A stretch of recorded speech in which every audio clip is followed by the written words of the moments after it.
하겠습니다.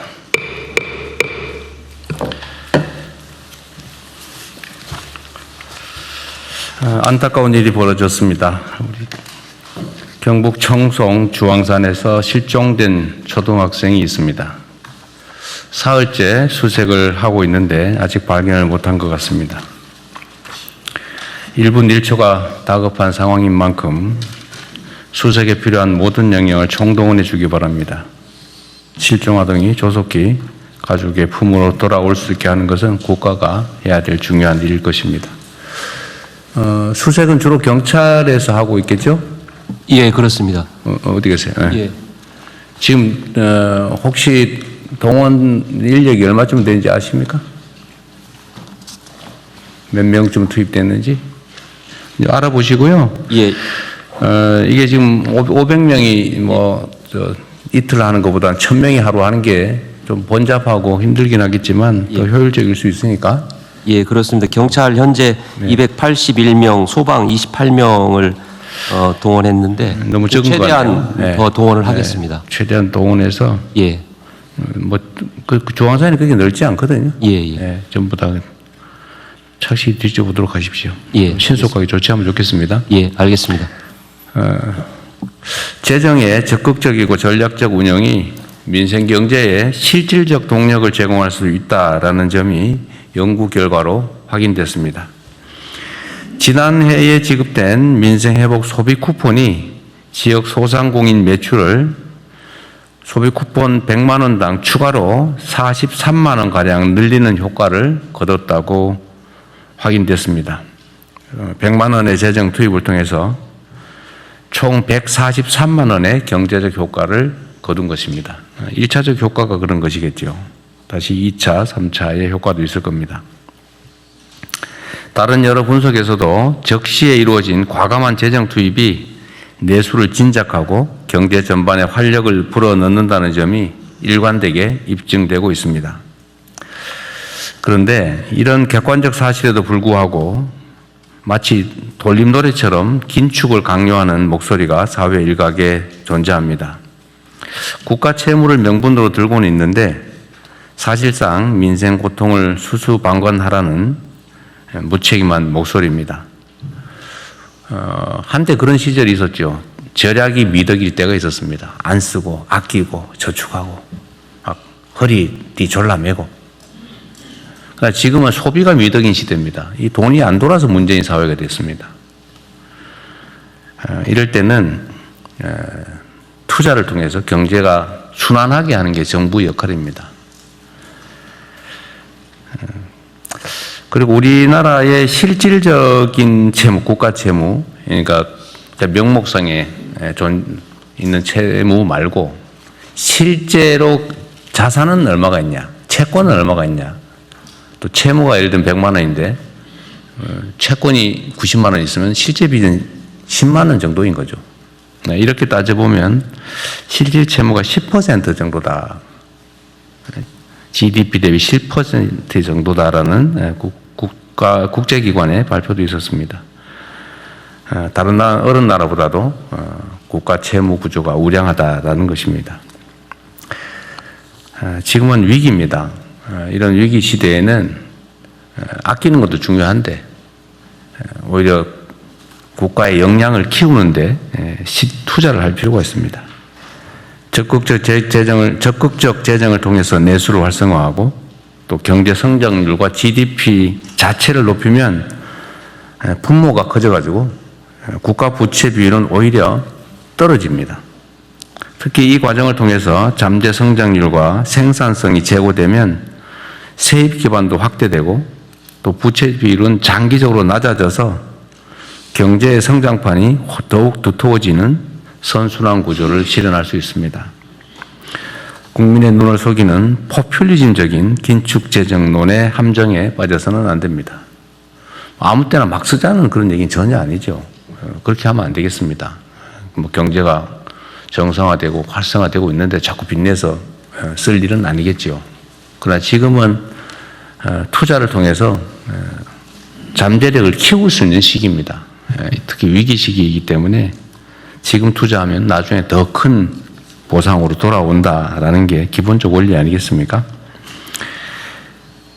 정부는 적극적인 재정 정책을 통해서 국민 경제 대도약의 발판을 닦는 데 역량을 집중해야 되겠습니다. 이런 기조를 바탕으로 하반기 경제 성장 전략 수립과 내년도 예산 편성에 임해 주기를 당부드립니다. 중동 전쟁이 11주 차에 접어들면서 석유류 가격을 중심으로 일부 물가가 불안한 모습을 보이고 있습니다. 공공기관 이부제 또 민간의 자율적 오부제 등으로 불편을 겪는 국민께서도 많이 계실 겁니다. 그럼에도 정부의 위기 극복 노력에 국민들께서 힘을 모아주신 덕분에 우리 경제는 이런 대외 위기 속에서도 아주 견조한 모습을 보여주고 있습니다. 수출은 폭발적 증가세를 기록하고 있습니다. 자본시장 역시 역사적인 성장세를 시현하고 있습니다. IMF 외환 위기와 코로나 국난을 이겨낸 우리 대한 국민들의 강인한 재력이 다시 발휘되고 있는 것입니다. 아직 전쟁의 출구가 보이지 않고 전쟁 이후에도 위기는 계속될 것입니다. 정부는 국민 경제에 대한 충격 완화와 함께 전쟁 이후 산업경제 질서 재편에 선제적으로 대응하겠습니다. 민생 안전 방안도 다각도로 추진할 것입니다. 지금까지처럼 정부를 믿고 위기 극복 방안에 적극 참여해 주시기를 부탁드립니다. 우리 국민들의 삶의 실질적 개선이 국가의 책임입니다. 실생활에 켜켜이 쌓인 비정상을 정상화하는 데서 민생 안정은 시작됩니다. 부정한 결탁과 짬짬이 반칙으로 타인에게 피해를 주면서 이익을 본다든지 또는 사익을 편취하는 이런 모든 민생의 손톱 및 가시 같은 것들을 남김없이 뽑아내야 됩니다. 그래야 사회 신뢰가 높아지고 국민 통합과 안정적 성장을 위한 기반이 조성됩니다. 이전에 구체적 사례로 몇 가지 지적한 게 있었죠.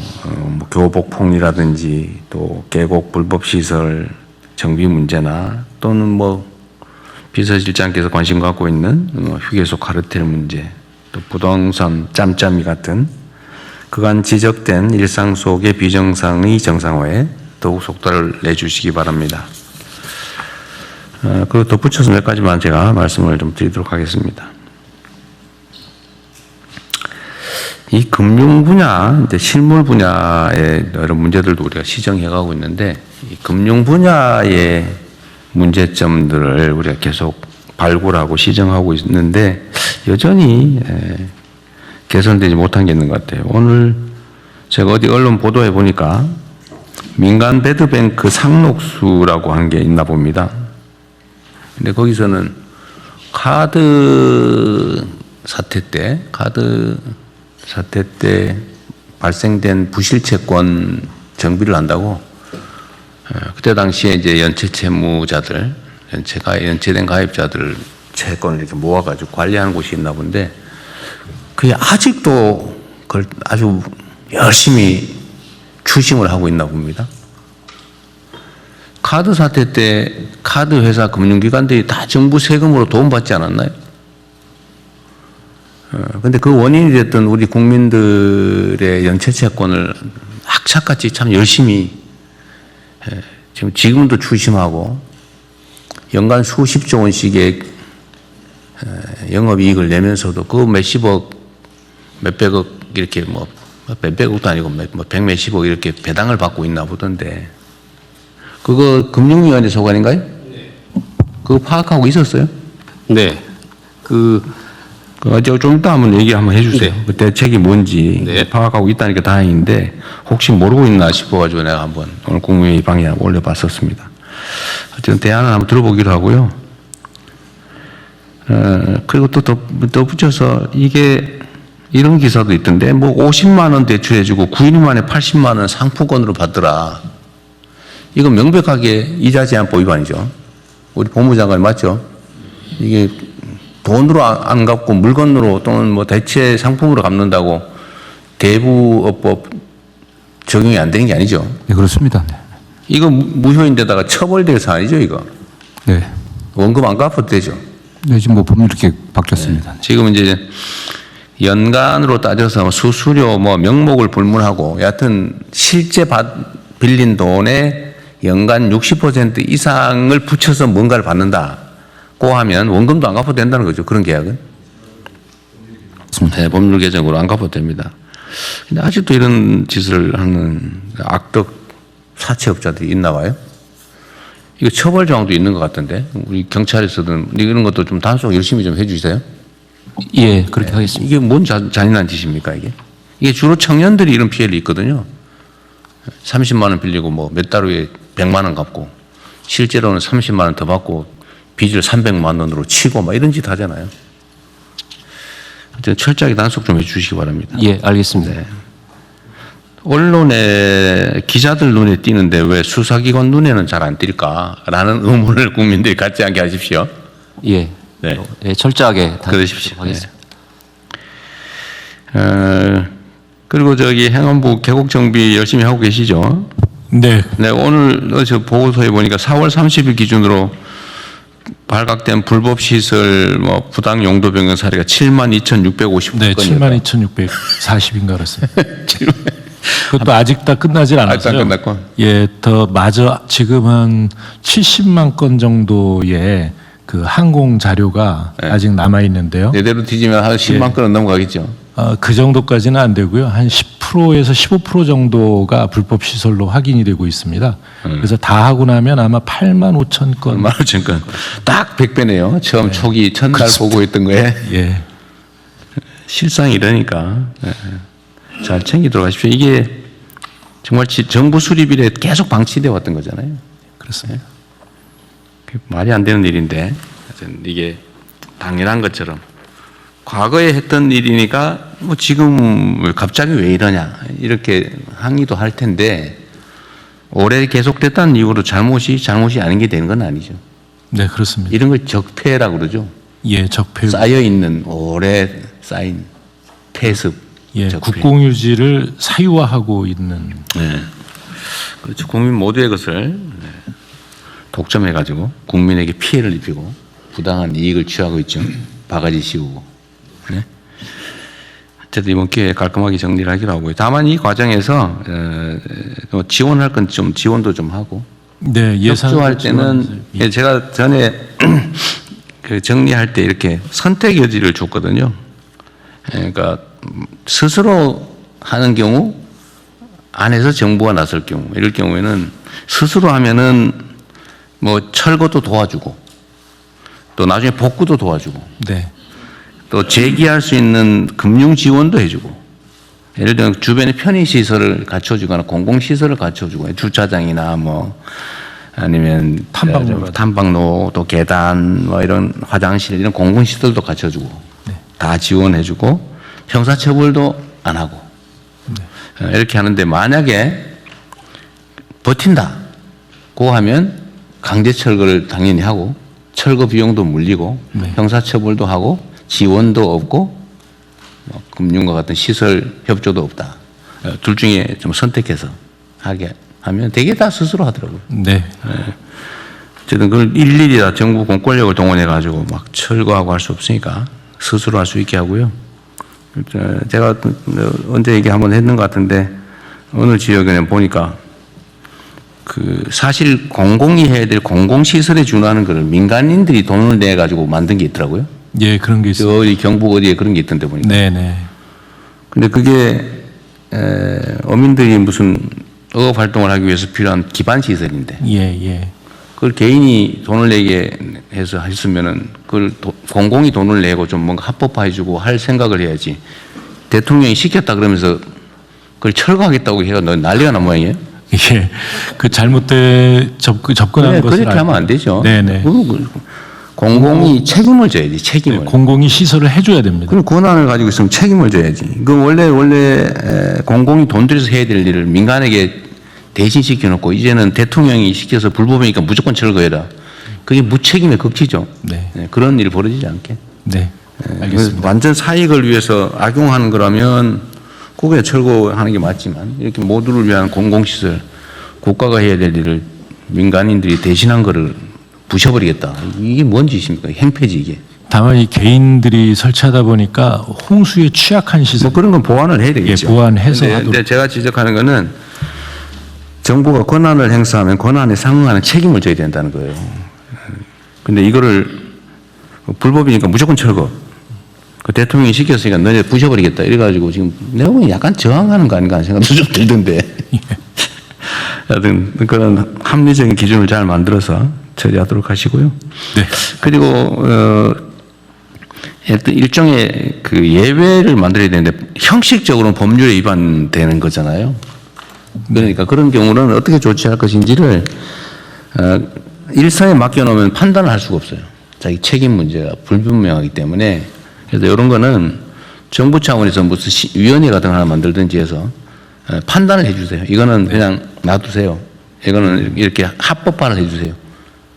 원래 있는 불법 시설을 합법으로 전환하는 건 원칙적으로 안 되거든요. 네. 그러나 이런 걸 필요한 경우는 뭐 일부 지원 보조를 하고 소유권을 포기시키고 정부가 취득한 다음에 거기다 일부 보완 시설을 하고 하면 돼요. 포기각서 받고. 네, 네. 어쨌든 그런 방식으로 가능한 방안을 좀 찾아보십시오. 예, 알겠습니다. 여름에 그 행락철 오기 전에 좀 우리 국민들께서 여름을 보내기에 불편하지 않도록 중요도에 따라서 급한 데부터 먼저 하도록 하십시오. 네, 알겠습니다. 네, 이상입니다. 아, 그리고 저 금융위원회는 한번 아까 그 얘기 한번 해보세요. 네. 그거 어떻게 예. 이제 우리 정부 들어서서 말씀하신 대로 이렇게 금융기관이 오랫동안 보유하고 있는 장기 연체 채권 이거 한 번에 정리하기 위해서 저희들이 세도약 기금 지금 만들어서 네. 예, 재기 지원하고 계속해서 매입하고 있거든요. 그래서 이제 금융기관 간의 자발적인 협약을 통해서 저희들이 하고 있고요. 지금 2,753개 중에 2,736개, 99.4%가 협약에 가입해서 지금 채권 매입하고 그다음에 추심 중단시키고 소각하고 이렇게 하고 있습니다.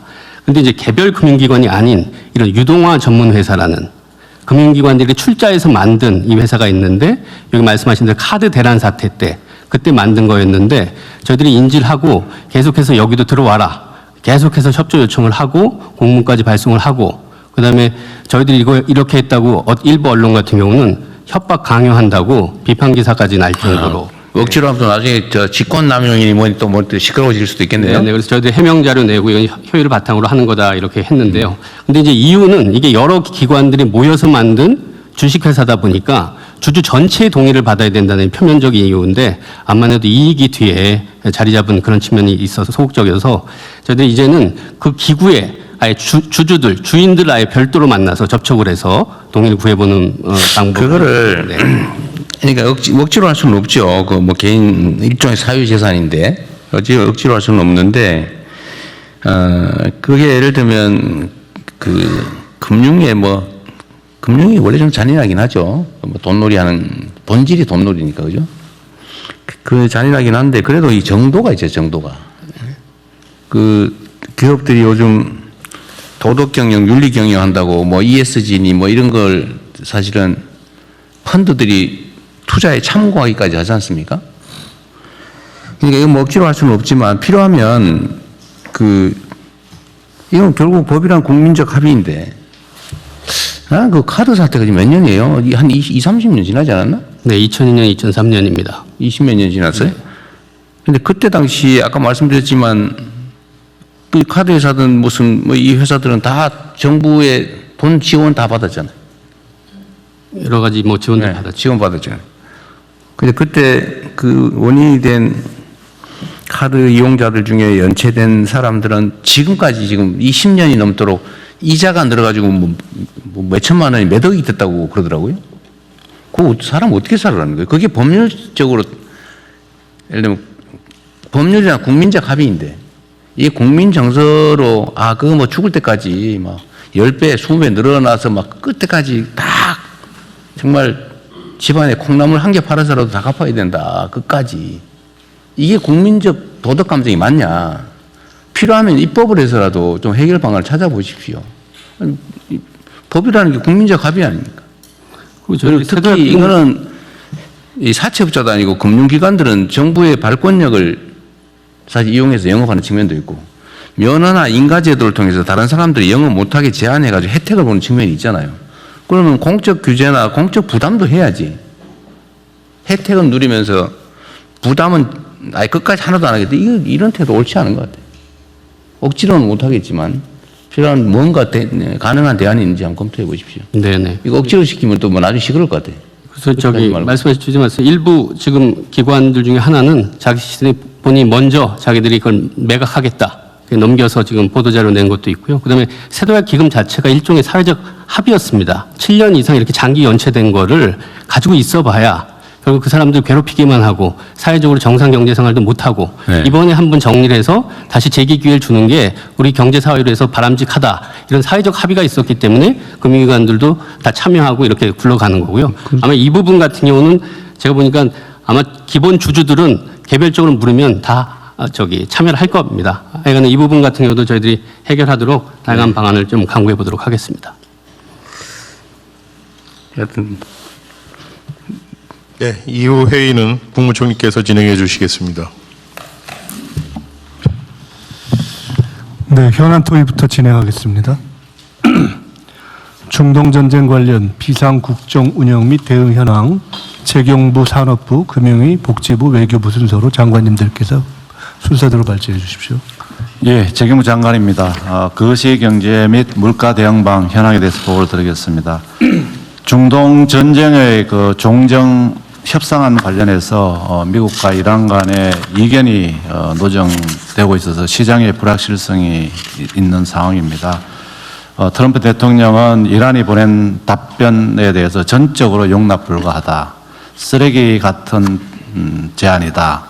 이것은 약한 휴전이다. 이런 등의 어떤 메시지를 보내고 있어서 공격 재개 움직임까지 있을 수 있다는 메시지까지 보내고 있습니다. 이에 대해서 이란은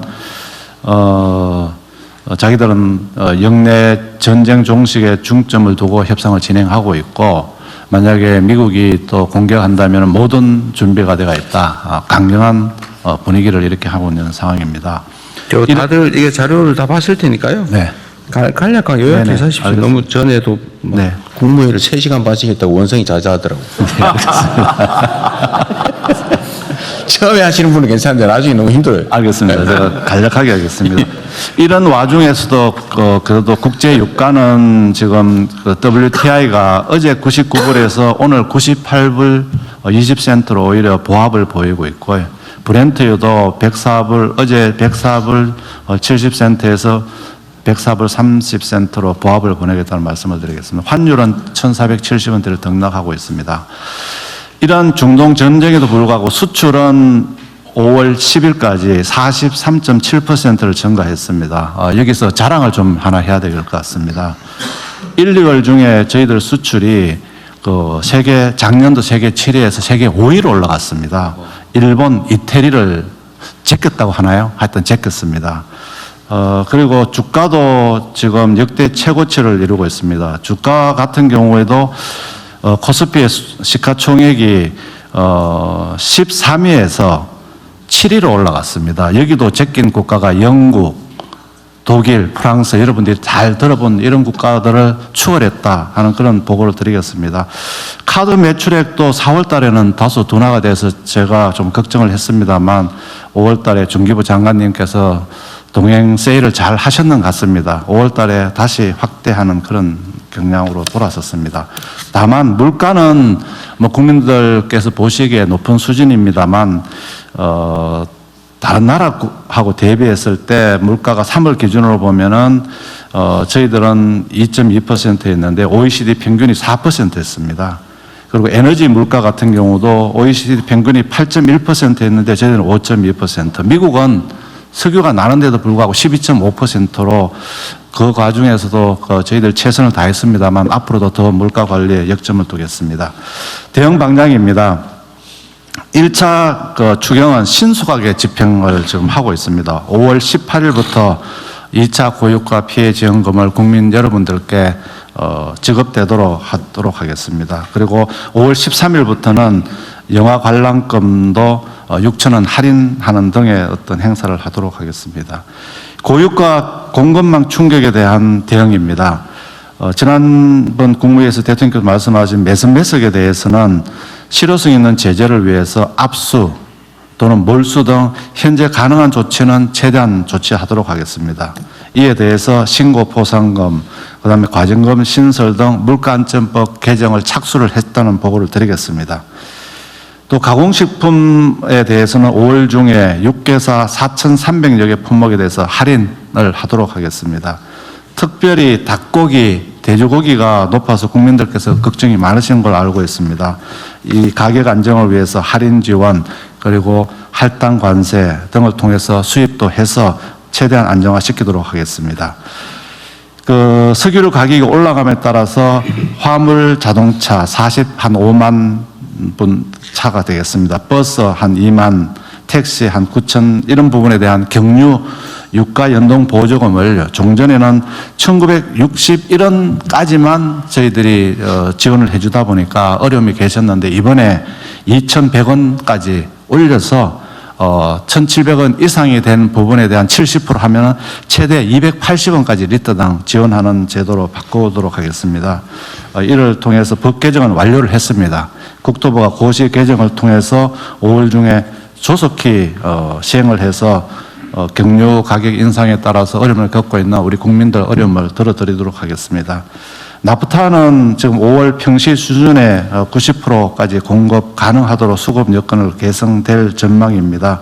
그리고 걱정하시는 의료 용품, 생필품, 핵심 산업에 대해서 우선 배분해서 품목별 신속히 대응하도록 하겠습니다. 하여튼 국민 여러분들께서 걱정하지 않으시도록 물가 공급망 관리에 더 세밀하고 촘촘하게 대응하겠다는 보고를 드리겠습니다. 이상 보고를 마치겠습니다. 네. 최경구가 아주 발군의 실력을 발휘하고 있는 것 같아요. 진짜요. 정부 전체가 발군했어요. 정말 열심히들 잘해가지고 지금 1분기 성장률도 아주 높게 나왔다는 네, 1.7%입니다. 네. 예측보다 작년 1분기는 마이너스 0.9%였는데 작년 1분기가 마이너스 0%대 정도. 아니 0.9였지 0.9%. 아, 1분기. 예. 1분기. 어쨌든 그랬는데 지금 많이 개선된 것 같아요. 여러 가지가. 그런데 제가 하나 네. 저기 참고로 네. 제낀 게 아니고 제쳤다. 제낀 거는 이렇게 해버린 거예요. 제쳤다. 예, 제쳤다. 수정하겠습니다. 약간 거치세요. 이게 경상도 말이 쓰는 거. 제쳤다. 예. 들어가자 아마 제낀다. 그래서 많이 제껴 주세요 앞으로도. 네. 하여튼 선진국 자주 제끼도록 하겠습니다. 산업부 에너지수급반 보고 드리겠습니다. 조금 전에 부총리께서 말씀하신 대로 지금 전쟁 휴전 상황에도 불안한 상황이 계속되고 있습니다. 위기 대응 체계를 지속적으로 가동하고 있습니다. 그간 대응 경과입니다. 민간이 함께 구축한 위기 대응 시스템이 체계적, 효과적으로 작동하면서 수급이 전반적으로 안정화되고 있습니다. 조금 전에 부총리께서 말씀하셨다시피 원유는 내년 대비 90% 수준, 나프타는 85에서 90% 수준으로 확보되어 있습니다. 정유사들의 가동률도 평시에 90% 수준까지 회복될 것으로 예상되고 공급망 역시 점차 안정세를 보이고 있습니다.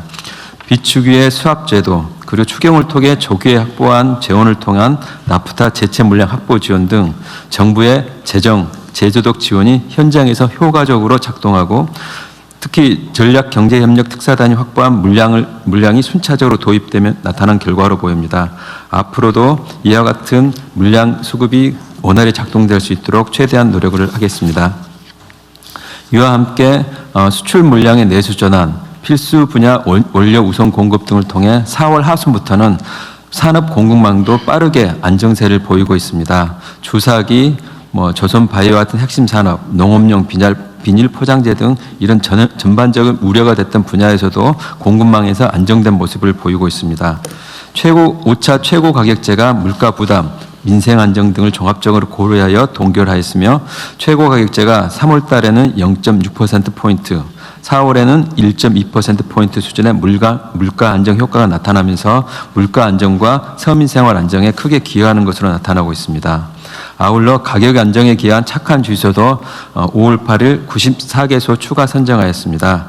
지난번 대통령님께서 말씀하신 이후로 착한 주유소에 대한 국민들의 관심이 폭발적으로 늘어나고 있는 상황입니다. 관심도 많고 주유소들도 어떻게 하면 될 수 있는지에도 관심이 많은데 국민 여러분들께서 앞으로도 내비게이션 어플을 통해서 착한 주유소를 쉽게 찾을 수 있는 만큼 많은 관심과 이용 부탁드리겠습니다. 아쉽게도 아직 착한 주유소가 아직 선정되지는 않았습니다. 조금 더 기다려봐야 될 것 같습니다. 다음 향후 계획입니다. 중동 전쟁 불확실성이 지속되고 여파가 장기화될 가능성에 대비하여 위기 대응 체계를 지속적으로 운영하겠습니다. 기업들의 물량 확보 노력과 내수 우선 공급 기조가 유지되면서 비축유 수합 제도, 각종 지원 조치를 지속적으로 추진하여 물량을 선제적으로 확보해 나가겠습니다. 아울러 최고가격제 시행으로 정유사들이 입을 수 있는 손실에 대해서 공정하고 객관적인 검증과 정산을 위해 준비하고 있습니다. 이를 위해 5월 중 정산 기준을 마련하고 법률, 회계, 석유시장 전문가가 참여하는 최고액 정산위원회를 구성할 계획입니다. 아울러 이번 위기를 통해 원유, 나프타 등 주요 자원이 단순한 원료를 넘어 산업 공급망의 핵심 원료라는 점들을 체감하였습니다. 자원안보 대응 체계를 근본적으로 강화해 나가겠습니다. 이를 위해 도입 지역과 수송 항로 다변화를 지원하고 정유사들의 비중동산 원유도 처리할 수 있는 정유 설비 개선도 지속적으로 유도해 나갈 예정입니다. 아울러 위기 상황에 보다 대응할 수 있도록 비축 시설 증설과 비축의 유종 다변화도 추진하겠습니다. 마지막으로 정부 민간 의무 비축, 국제 공동 비축, 해외 자원 개발 등 수급 관리 체계 전반이 위기 상황에서 효과적으로 작동할 수 있도록 관련 대응 체계를 전면적으로 정비해 나가겠습니다. 적절한 시기에 보고드리도록 하겠습니다. 이상 보고를 마치겠습니다. 네, 수고하셨고요. 그 원유 도입은 지금 90% 가까이 된다. 보니까 저 보고서 보니까 87%인가 뭐 이 정도 된다고. 네. 앞으로 또 더 개선될 것 같나요? 아니면 어쨌든 약 87%뭐 이러면 여전히 약간 부족하다는 얘기인데. 네. 지금 사실은 우리나라하고 상황과 다르게 다른 나라들은 대부분 굉장히 어려운 상황에 지금 들어가 있습니다. 그렇죠. 5월달, 6월달 굉장히 어려운 상황인데 저희들은 발빠르게 저희들이 먼저 선제적으로 확보하고 또 추경을 통해서 확보한 지원을 통해서 적시에 대응해서 5월, 6월이 굉장히 정말 깜짝 놀랄 네, 놀라울 정도죠. 네. 상황이고요. 저희들이 이제 7월 이후에는 어떻게 될지를 저희들도 면밀히 주시하고 있는 상황입니다. 그 석유 최고 가격 있잖아요. 뭐 네. 또 일부에서 그런 지적을 하던데 뭐 저는 동의 못하는 내용입니다만은 왜 국제 원유가가 내렸는데 석유 최고 가격이 자꾸 오르냐 이런 소리 하던데 네. 예, 이건 뭐 근본적으로 잘못된 지적이긴 하죠. 네. 지금은 어쨌든 석유류 정제유 가격을 국제 시세를 기준으로 만약에 그냥 시장에 맡겨놨을 경우라면 지금쯤 얼마 정도 하고 있을까요? 지금 한 2,500원, 2,700원 정도. 2,500 내지 2,700. 제가 조금 지난주에 대충. 미국 다녀왔더니 원유 최대 생산국인 미국에서도 기름값이 2불대에서 4불대로 높은 수준이어가지고 하부는 갤런당이죠. 그러면 리터당 얼마 정도예요? 리터당 거의 한 2배쯤 올랐다 그 말이지. 예, 지금 말하는. 거의 2배 가까이 올랐더라고요. 다른 나라들 대체적으로 그런데 어쨌든 산업부에서 또 다른 부처들도 애를 많이 쓰셔가지고 실제로 정제유 가격은 정말 안정적으로 잘 관리하는 겁니다. 물론 이제 정부 부담이 꽤 되겠죠. 네. 나중에. 그래서 잘하고 계십니다. 근데 일부에서는 왜 자꾸 기름값이 매일 1원씩 오르냐. 그런데 그건 사실 부당한 지적인 거죠. 맞습니다. 네. 아니었으면 대개 한 2,500, 600 정도 갔을 거다. 네. 그 착한 주유소는 저번에 산업부 장관 안 계실 때 차관이 큰일 날 뻔했어요. 그 덕분에 착한 주유소에 대한 인기가 더 폭발하고 있습니다. 그 차관께서 살신성인 하셨군요. 네, 네. 네. 네, 금융위에서 금융안정반 내용 보고드리겠습니다. 먼저 국내 금융시장 동향 살펴보면 주식시장의 경우 종전 불확실성에도 불구하고 글로벌 AI 모멘텀 지속, 견고한 기업 실적 전망 등으로 상승세가 지속되고 있습니다.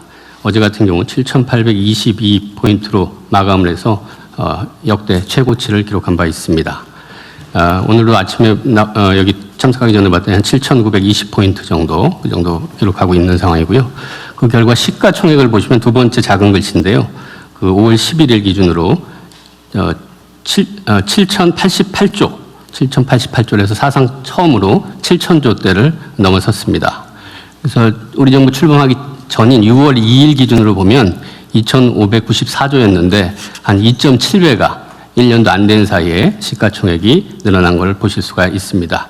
그래서 아까 부총님이 말씀하셨는데 글로벌 시총 순위로는 7위인데 어제까지 기준으로 다시 한번 재집계를 하면 아직 블룸버그에서 공식 기가 안 나왔는데 6위가 대만인데 아마 대만을 제칠 것으로 지금 보여지고 있습니다. 여기는 표준말 하잖아요. 이거 제끼는 게 아니고 제친다고 그러잖아요. 네, 채권 시장은 주요국 금리 인상 움직임이 확산되는 가운데 국내 금리는 중동 협상 진행 상황 및 유가 흐름에 연동되면서 등락을 반복하고 있습니다. 금융 부문의 대응은 현장 애로 해소에 실질적 도움이 될 수 있는 금융 지원 노력을 지속하고 있습니다. 피해 기업들 대상으로 정책 금융 지원 프로그램 6.7조 원이 집행이 되었고 은행권 중심으로 피해 기업 등 대상 약 23.2조 원이 지원되었습니다.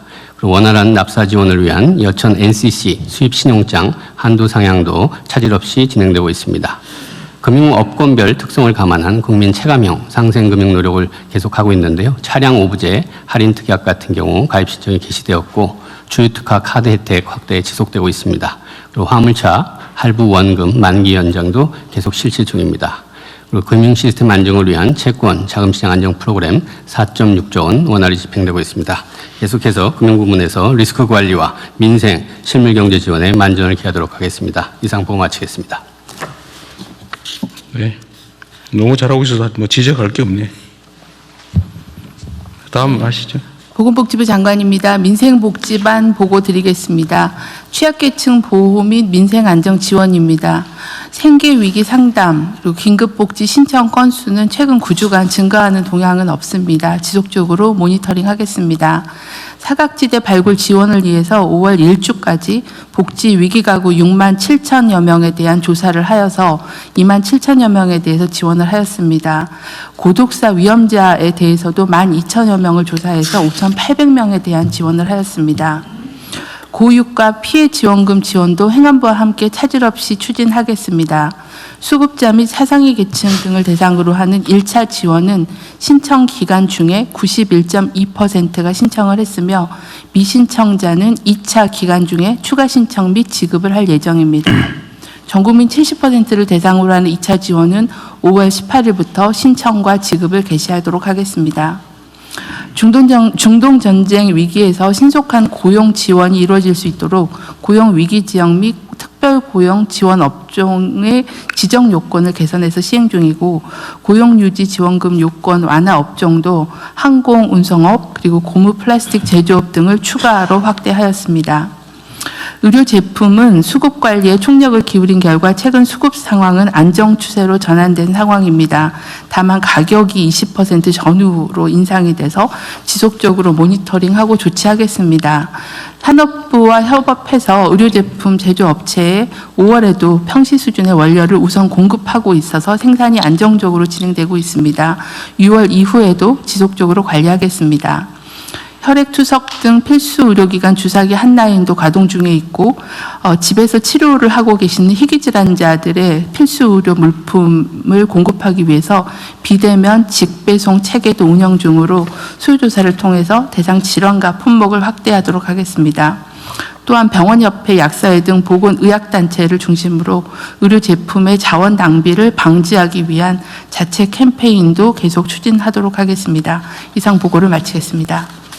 네, 아까 내 금융위는 빨리 넘어가 버렸는데 지금 현재 7천조 원을 좀 넘었는데 주식시장 평가액이 그죠? 그 전에 우리가 취임 전에 2,400조? 6월 2일 기준으로는 2,594조. 2,600조. 네. 그러면 대개 한 4천 400조 정도가 늘어난 거죠. 근데 네. 이거는 두 가지 요소가 있겠죠. 이게 늘어난 거는 기존의 저평가가 개선된 거 하나하고 두 번째는 최근에 실적 개선된 거 이 두 가지가 합쳐져 있는 거 아니겠습니까? 네네네. 근데 저평가를 개선하는 거는 사실 우리가 그 이전에는 가지고 있는 자산을 낮게 평가받아서 사실 억울하게 재산이 줄어들어 있었던 건데 이제는 조금 그게 늘어난 거죠. 이거는 사실 국부가 늘어나는 효과가 있다는 거 아닙니까? 네. 근데 지금도 제가 보기로는 이 저평가가 완전히 해소된 건 아닌데 하여튼 전에 정책시장님한테도 제가 말씀드렸습니다만 저는 금융 분야의 이 비정상 시장 질서를 정상화하는 건 매우 중요해요. 예, 정말 상식적인 금융 질서를 만드는 것이 중요하고 물론 우리가 이때까지 했던 생산적 금융으로의 전환, 부동산 투기 공화국 탈출, 시장 질서 정상화 이런 게 다 맞물려 가지고 이제 벌어진 일인데 앞으로도 계속 지속적으로 해야 될 과제인 것 같습니다. 이제 저평가 문제 그리고 우리가 다른 나라 수준을 따라가는 것도 중요한데 물론 이전에는 뭐 다른 나라는 예를 들면 PER이 뭐 한 20몇 이렇게 될 때도 우리는 뭐 8, 9, 뭐 높아봐야 10, 12 이 정도 있잖아요. 그냥 억울하게 저평가 받았는데 이게 다 국민들이 재산상 손실을 입고 있었던 거 아닙니까? 정부의 정책 부족 때문에. 그러니까 앞으로는 그런 일이 없이 정상화해야 되는 건 당연하고 근데 그걸 사실 넘어서서 다른 나라들의 시장보다는 훨씬 더 나은 시장을 만들어야 되겠죠. 다른 나라의 시장도 완벽하다고 할 수 없거든요. 부족한 게 많이 있겠죠. 다른 나라들의 그 부족함들을 넘어서서 우리가 정말 선진 그 자본시장으로 세계를 선도하는 선진 자본시장으로 가서 그 코리아 디스카운트가 아니고 코리아 프리미엄이 가능하게 꼭 만들어야 됩니다. 그게 사실은 국민들의 재산을 늘려주는 방법이잖아요. 지금 이걸 하니까 지금 국민연금이 무슨 뭐 몇 년에 고갈되네, 무슨 구조개혁을 해야 되네, 이렇게 막 온 국민들이 나서 다투다가 이제는 그 필요성이 사라졌잖아요. 정부 정책에 따라서. 그러니까 금융위원회가 이 억울한 저평가 상황을 극복하는 거에 대해서 매우 큰 역할이 있습니다. 네. 앞으로도 좀 최선을 다해주고 다른 나라를 따라가는 걸 넘어서서 다른 나라들이 따라올 정도로 만들어야 된다 반드시. 그것도 빠른 시간 내에. 각별히 신경 써주세요. 네, 말씀하신 대로 코리아 디스카운트 탈피가 목적이 아니라 코리아 프리미엄 그쪽 구현이 목표가 돼서 더 적극적으로 하도록 하겠습니다. 충분히 할 수 있어요. 네. 그러시죠. 다음 진행하십시오. 마지막으로 해외 상황 관리반 보고 드리겠습니다. 중동 정세는 우선 트럼프 대통령이 종전안에 대한 이란 측의 답변을 수용할 수 없다고 공개적으로 언급함으로써 협상의 교착 상태가 지속되고 있습니다. 그 다음으로 바로 넘어가겠습니다. 그 에너지와 필수 원자재 수급 관련해서 외교부는 미국, 이란 간의 종전 협상이 결렬되거나 타결되는 모두의 경우에 대비해서 에너지 수급 노력을 지속하고 있습니다. 지난주에는 쿠웨이트, 바레인, 이라크 등의 특사를 파견해서 향후 호르무즈 해협 재개방 시에 한국에 대한 원유, 나프타 등 에너지 최우선 배정 의사를 확인했고 또 인프라 피해 복구 사업, 또 신규 인프라 에너지 사업 등에 우리 기업 참여를 호의적으로 검토하기로 했습니다. 마지막으로 나무호 관련 사항입니다. 외교부는 우리 정부 합동조사단의 현장 조사 결과가 나온 직후에 즉 지난 일요일 저녁에 그 유관국들과 소통을 했습니다. 조사단은 지난 5월 8일 현장 조사를 통해서 5월 4일에 미상의 비행체 2대가 남호를 2차례 타격한 점을 확인하였습니다. 정부는 이제 남호를 포함한 민간 선박에 대한 공격은 어떤 경우에도 정당화되거나 용납될 수 없다는 입장을 관련국들에게 분명히 밝혔고 추가 조사를 통해서 공격 주체와 정확한 기종 또 물리적 크기들을 식별해 나가고자 하며 이에 따라서 필요한 대응 조치를 취해 나갈 것입니다. 이러한 사건이 재발되지 않도록 유관들국과 지속적으로 소통해 나가고 또 현재 인근 해협에 위치해 있는 우리 선원과 선박의 안전을 강화하기 위한 노력도 지속해 나갈 것입니다. 이상 보고를 마치겠습니다. 네, 수고하셨고요. 이제 외교부 발표에 직접 관계된 건 아니고 우리 산업부 장관님 여기 미국 갔다 온다고 좀 고생 많이 하셨는데 어쨌든 뭐 협의 진척도 꽤 된 것 같고 수고 많으셨어요. 어쨌든 대미 관계의 대미 투자 관련해서는 정말 역할을 크게 잘하고 계십니다. 그리고 이제 뭔 사무소를 만들기로 예? 무슨 사무소를 센터를 만들기로 마스카 사무소. 사무소를 만들기로 근데 뭐 잘하셨는데 외교부나 또는 안보실하고 좀 구체적 내용들을 사전에 좀 협의도 좀 하시고요. 뭐 다 하셨을 것 같긴 한데 더 하시고 앞으로 운영도 이게 외교 분야는 이게 꼭 산업적 측면뿐만이 아니고 다른 외교적 측면들 또 안보 측면 또 다른 관련된 협상이 막 걸려있기 때문에 복합적으로 걸려있기 때문에 좀 다른 부처하고 협의를 좀 미리 좀 잘해 주시면 좋겠습니다. 네, 그렇게 하겠습니다. 네. 이거는 이제 이 사안만이 아니고 다른 부처들도 사실 마찬가지인데 이제 총리도 잘하고 계시고 각 부처도 다들 열심히 잘해주고 계신데요. 하여튼 이 부처의 칸을 넘는 관련된 업무들이 있을 때 그걸 부처에서 자율적으로 좀 미리미리 조정을 안 해놓으면 이 총리님한테 이거 업무 하중이 넘어오고 또 심하게는 저한테까지 그게 넘어오거든요. 그럼 제가 나서서 이거 조정하고 알아보고 막 이렇게 해야 되는 일이 가끔씩 생겨요. 많지는 않은데 그거 각별히 좀 신경 써서 좀 다들 좀 친하게 지내세요. 아니 뭐 자기 막 하다 보니까 빠지긴 한데 그래도 혹시라도 다른 부처에 관계된 업무들이 있으면 의도적으로 조금 신경을 써서 조정을 좀 해놓으면 나중에 좀 더 편해질 수 있습니다. 네. 네, 부처 보고로 넘어가겠습니다. 교복 가격 안정화 추진 및 교복 입찰 담합 조치 계획을 교육부 장관님, 공정거래위원장님 순서대로 보고해 주십시오. 이것도 뭐 간략하게 하십시오. 네, 교복 가격 안정화 추진. 압축적으로 해 주십시오. 네, 보고 드리겠습니다. 교육부는 지난 2월에 관계부처 합동으로 교복 가격 안정화와 학부모들의 부담 경감을 위한 교복 가격 개선 방안을 마련한 바 있습니다. 이후 정책의 실효적 이행을 위해서 전국 단위의 교복비 전수조사를 실시하고 학생, 학부모, 시도교육청 등 현장 의견 수렴을 통해 교복 운영 실태를 종합적으로 점검했습니다. 조사 결과 60%가 넘는 학교에서 생활복을 도입한 이후에도 정장형 교복을 병행하면서 전체 품목수가 확대되는 경향이 나타났습니다. 또한 학교 간 가격 편차가 크고 셔츠, 바지 등 추가 구매 가능성이 높은 품목의 가격이 높게 형성되는 등 가격 불합리성도 존재하고 있었습니다. 이에 따라 교복비를 평균 34만 원을 지원하고 있는데도 학부모가 추가 부담하는 금액이 최대 57만 원까지 발생하는 사례도 확인되었습니다. 아울러 주요 브랜드 중심의 공급 구조로 인해서 다양한 공급 주체의 참여가 제한돼서 시장 경쟁이 충분히 작동하지 못하는 측면도 나타났습니다.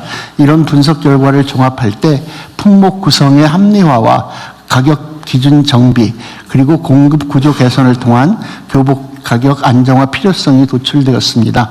이에 따른 주요 추진 내용은 다음과 같습니다. 첫째, 비싸고 불편한 정장형 교복은 폐지 축소를 유도하고 생활형 등 필수 품목 위주로 간소화해서 학부모들의 부담을 경감하겠습니다. 또한 전수조사와 원가 계산 결과를 토대로 생활복 5개 품목의 상한 가격 기준을 마련해서 27학년도 교복 구매부터 적용해서 추가 부담이 최소화되도록 시도교육청과 함께 관리해 나가겠습니다. 둘째, 관계부처와 협력을 통해 생산자 협동조합 등 다양한 공급 주체의 참여 기반을 마련해서 공급 구조를 다변화하고 경쟁을 촉진할 수 있는 환경도 조성하겠습니다. 세 번째, 학교별 교복 관련 정보를 투명하게 공개해서 학생, 학부모들이 비교 선택할 수 있도록 하고 공정의와 협력해서 입찰 담합 같은 불공정 행위도 근절시켜 나가겠습니다. 앞으로 교육부는 관계부처와 시도교육청 등과 긴밀히 협력해서 이번 교복가격 안정화 정책이 현장에 안착할 수 있게 노력하고 그 성과를 국민들이 체감하실 수 있도록 최선을 다하겠습니다. 실용적이고 합리적인 교복 문화를 위해 교육 주체들이 토론하는 과정에서 우리 학생들이 민주주의를 경험하는 소중한 기회가 될 것이라고 믿습니다. 마치겠습니다. 네, 마저 말씀하시고 이해하시죠. 네. 예. 공정위 저 교육 담합 관련해서 지금 처리 중인 사건하고 뭐 그 조치 실적 간단히 말씀드리면 최근 교복 가격 문제가 제기돼서 그 교복 입찰 담합 혐의가 의심되는 제조사, 교복 제조사와 전국 대리점에 대한 현장 조사를 2차례 실시했고요. 그 결과 일부 교복 대리점들의 입찰 담합 혐의를 확인했습니다. 신속히 남은 조사를 마무리할 계획입니다. 최근 사건 조치한 사례로 광주 지역 27개 대리점 담합 사건에 대해서 대리점당 약 1천만 원 가량의 처분을 내린 바가 있습니다. 예방 조치를 말씀드리겠습니다. 2010년 이후로 47건 가량의 교복 입찰 담합 사건을 처리해오고 있는데요. 주로 사건들이 영세한 대리점들의 생계형 담합이 대다수고요. 영세한 업체의 지불 능력을 고려해서 작지는 않지만 작지 않은 제재를 하고는 있습니다. 그런데 이제 제재 규모가 앞서 말씀드린 것처럼 대리점당 1,000만 원 가량인데 작지는 않지만 충분한지는 의문시 되고 있어서 일단 제재 수준을 이것보다는 높여야지 이런 담합 사건이 재발하지 않을 것 같습니다. 그다음 예방 조치로 이제 담합을 미연에 방지하기 위한 예방 활동을 우선은 교육청이 보유하고 있는 교복 입찰 데이터를 제출받아서 실시간으로 저희 공정위에 담합 그 디텍트하는 시스템을 이용해서 담합 징후를 감시할 예정입니다. 그리고 징후가 감시되면은 확인되면은 신속한 현장 조사를 실시할 계획이고요. 교복 사업자들과의 간담회를 통해서 법 준수를 당부하고 기존의 신학기에만 운영하던 교복 담합 집중 신고 기간을 연중 상시 운영으로 확대했습니다. 앞으로도 교복 시장의 특성을 고려한 제도 개선이 필요하다고 생각되고요. 교복 시장의 규제적 특성을 지금 살펴보는 과제를 진행 중에 있고요. 과제 진행이 완료되면은 개선 방안을 교육부와 함께 검토하겠습니다. 이상 보고를 마치겠습니다. 네, 고맙고 수고하셨고요. 이 교복 담합 문제는 아주 오래된 이것도 적폐 중에 하나거든요. 그 학부모들이 다 알거든요. 이게 가격 수준이나 품질 수준이나 이런 게 다 비교가 돼서 이거 뭐 또 당했구나 막 이렇게 생각하면서도 그 시스템이 그러니까 어쩔 수 없이 넘어가는데 어쨌든 앞으로 내년 지금은 시간 여유가 좀 있으니까 내년부터는 입찰 담합이 발생할 경우 일단 담합 규제는 그 1,000만 원 해가지고 아무 효과가 없을 것 같고요. 어떤 그냥 처음에 너무 이때까지 맨날 해오던 거를 하면 뭐 망한다 소리 나올 가능성이 있으니까 이걸 충분히 경고하고 내년부터는 실제 담합이 발생하면 아주 기업들 하듯이 세게 해서 다시는 담합 생각도 못하게 만들어야 됩니다. 예, 한 1,000만 원이 부당이익 수준인데 그거를 현저히 초과해야 된다고 생각합니다. 예, 부당이익 하면 걸리면 본전이고 안 걸리면 남고 그렇게 되면 안 되죠. 그렇습니다. 그리고 이거를 객관적 검증을 하는 게 중요한데요. 교육부나 이런 데 어디 뭐 홈페이지나 이런 거 있어요? 이게 교복은 이제 교육청별로 그러니까 있는데 교육청에 있습니다. 그게 문제죠. 그러니까 그거를 통합해서 네. 교육청에 있는 거 다 모으면 되잖아요. 모아가지고 교육부에서 전국의 교복 상황 가격 뭐 이런 걸 공지를 해주면 어때요? 비교할 게. 어쨌든 내년도부터는 그 우리가 지급하는 범위 안에서 전체적으로 유지될 수 있도록 그거 안 돼요. 하려고 합니다. 그게 지금까지 예를 들면 교복이 이게 사실 제가 먼저 시작한 일이긴 한데 교복 하는데 이만큼 드는구나. 동복, 하복, 뭐 셔츠에 뭐 이렇게 계속 계산을 해가지고 얼마 이렇게 정했는데 그때는 실제로 쓰고 있는 금액만큼 했거든요. 했더니 이거 빠져나가는 방법으로 그게 아닌가 뭐 체육복 또 무슨 복 한 벌 더 뭐 이렇게 해가지고 이제 바가지를 씌우더라고요. 그러니까 그 금액을 규제를 해도 그 외의 걸 또 해버린다니까요. 네, 금액 규제는 별로 그럴 것 같고 요 안에서 하고 더 이상 하지 말라고 한다는 쉽게 될지는 잘 모르겠는데 어쨌든 해보시고요. 네. 제가 보기엔 비교하게 하는 게 제일 중요하다. 예를 들면 뭐 제주도에 무슨 중학교는 뭐 했는데 얼마 그거 보여주세요. 사진 찍어가지고 네. 요 옷 하나 얼마, 스카프 얼마, 셔츠 얼마, 뭐 바지 얼마, 치마 얼마 이거 가지고 가능할 것 같습니다. 그러게. 네, 그렇게 있는데 그대로 공제가 쭉 비교할 수 있게. 네네. 그렇게 한번 해보시는 걸 검토해 보세요. 네, 알겠습니다. 네. 뭐 이게 뭐 아주 사소한 사례죠. 이거 말고도 뭐 이런 게 너무 많죠. 네. 다음은 예방중심 개인정보관리체계 전환 계획을 개인정보보호위원장께서 보고해 주십시오. 죄송합니다. 순서가 바뀌었네요. 위기가구 지원을 위한 복지 안전매트 강화 방안을 먼저 하겠습니다. 보건복지부 장관님 보고해 주십시오. 네, 위기가구 지원을 위한 복지 안전매트 강화 방안을 보고드리겠습니다. 최근 아동 양육가구 또 노인 돌봄 가구의 위기가구 사망 사건을 계기로 기존의 복지제도의 미비점을 현장과 면밀하게 검토하여 관계부처 합동으로 대책을 마련했습니다. 신청하지 않으면 제공하지 못하는 복지 신청주의에 대한 개선과 또 경제, 돌봄, 정서 위기에 대한 종합적인 지원 등 복지 안전 매트를 강화하도록 하겠습니다. 추진 방향과 과제입니다. 위기가구가 신청해야 지원하는 수동적 복지에서 선제적으로 복지 서비스를 제공하는 적극적 복지로 전환하고자 합니다. 주요 세부 과제입니다. 먼저 위기가구 발굴 시스템을 체계화하겠습니다. 조기에 발굴하고 정확도를 높이기 위해서 기존의 체납 정보뿐만 아니라 전기, 수도 사용량을 등의 생활위기 변수 정보를 활용하고 AI 발굴 모형의 정확도도 높이겠습니다. 특히 빅데이터 시스템을 통해서 반복 발굴된 가구 또 중첩돼서 발굴된 고위험 가구는 우선적으로 별도로 관리하도록 하겠습니다. 둘째, 복지급여의 신청주의를 개선하고 희망드림 꾸러미를 지원하겠습니다.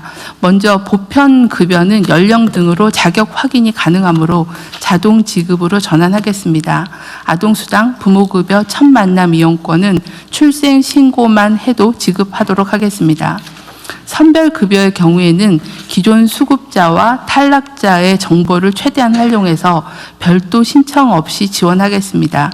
예를 들어 장애인 연금 수급자가 65세가 되면 기초연금을 신청한 것으로 간주하여 지급하겠습니다. 다음으로는 지급이 시급한 미성년자나 발달 장애인 등은 보호자의 동의가 없더라도 직권 신청할 수 있도록 법 개정을 추진하겠습니다. 법 개정 전까지는 적극 행정을 통해서 생계급여를 선제적으로 지급할 수 있도록 직권 신청 실효성 제고 방안을 4월 30일부터 시행 중에 있습니다. 위기가구의 방문 상담을 활성화하기 위해서 희망드림 꾸러미를 지원하겠습니다.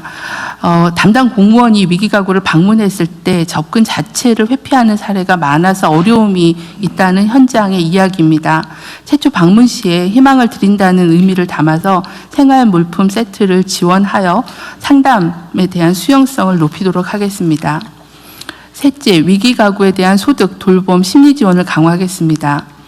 정작 발굴해도 지원하지 못하는 상황을 최대한 방지하기 위해서 복지급여의 지원 기준을 유연하게 적용하겠습니다. 가장 많이 활용되는 긴급복지의 경우에는 위기 사유를 확대하고 기초생활 수급자로 선정할 때 적용되는 자동차의 재산 산정 기준도 완화하겠습니다. 아동 돌봄 부담을 경감하기 위해서 한부모나 조선 등 위기가구에 대한 서비스 지원을 확대하겠습니다. 특히 아동이 포함된 위기가구에 대해서는 시군구의 아동과 복지 관련 부서에서 함께 지원 계획을 세우고 공동 관리하겠습니다.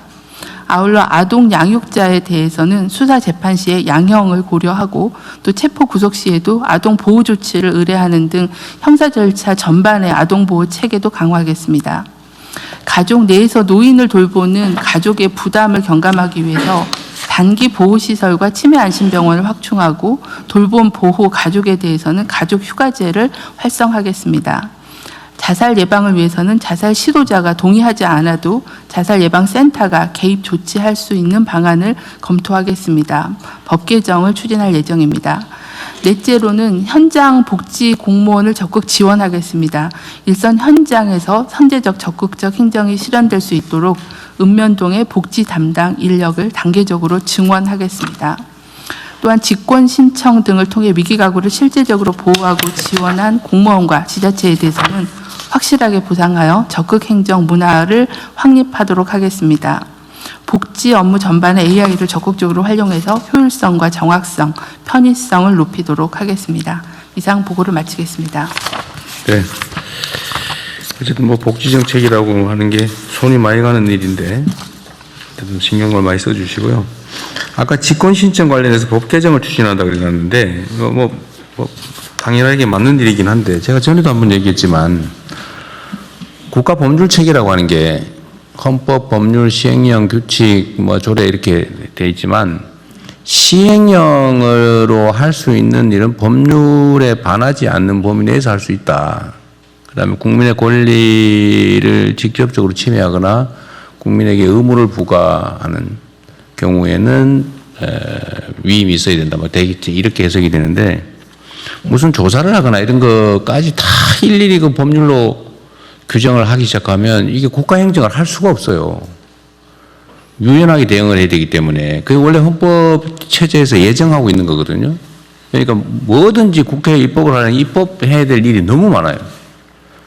국회에 그 법률 하나 통과하려고 그러면 무슨 별거 합의한 것까지 필리버스터링 한다 그러고 막 이러고 해가지고 일이 안 되는데 정말로 꼭 입법으로 해야 될 거는 입법으로 하고 그게 아니고 별로 논쟁거리 없는 것들은 시행령으로 하십시오. 너무 다 입법으로 맡기려고 하는 경향이 있어요. 그러니까 직접적으로 예를 들면 무슨 누군가에게 혜택을 주기 위한 조사를 하는데 이게 꼭 법률의 직접 위임이 필요하냐? 제가 보기엔 아닌 것 같은데요. 조사해가지고 혜택 주겠다는데 그거를 꼭 법률에 물론 조사하면 내가 혹시 침해될지도 몰라. 이런 식으로 하면 위임이라고 하는 게 아예 시행령이라고 하는 게 아예 의미가 없어지죠.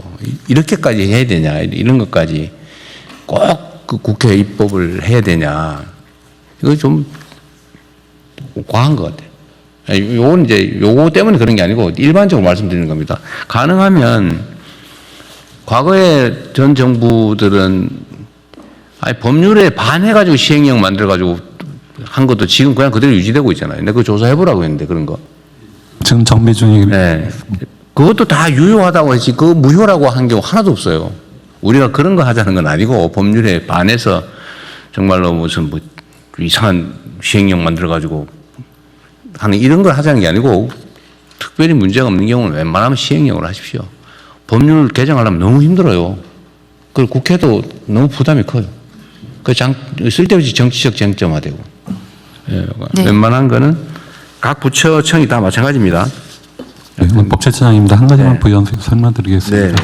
말씀하신 대로 지금 각 부처에서는 조그만 변화가 주더라도 법률로 가려고 하는 경향이 있습니다. 근데 사전에 저희 법제처에 협의를 해주시면 저희가 시행령단으로 할 수 있는 부분들에 대해서 충분히 여지를 검토하도록 하겠습니다. 좋은 생각이네요. 일을 쉽고 일이 되게 하자고 하는 거지 우리가 규정을 만들기 위해서 일하는 건 아니거든요. 실용적으로 목표에 맞게. 네. 나쁜 짓 안 하면 됩니다. 네, 다음.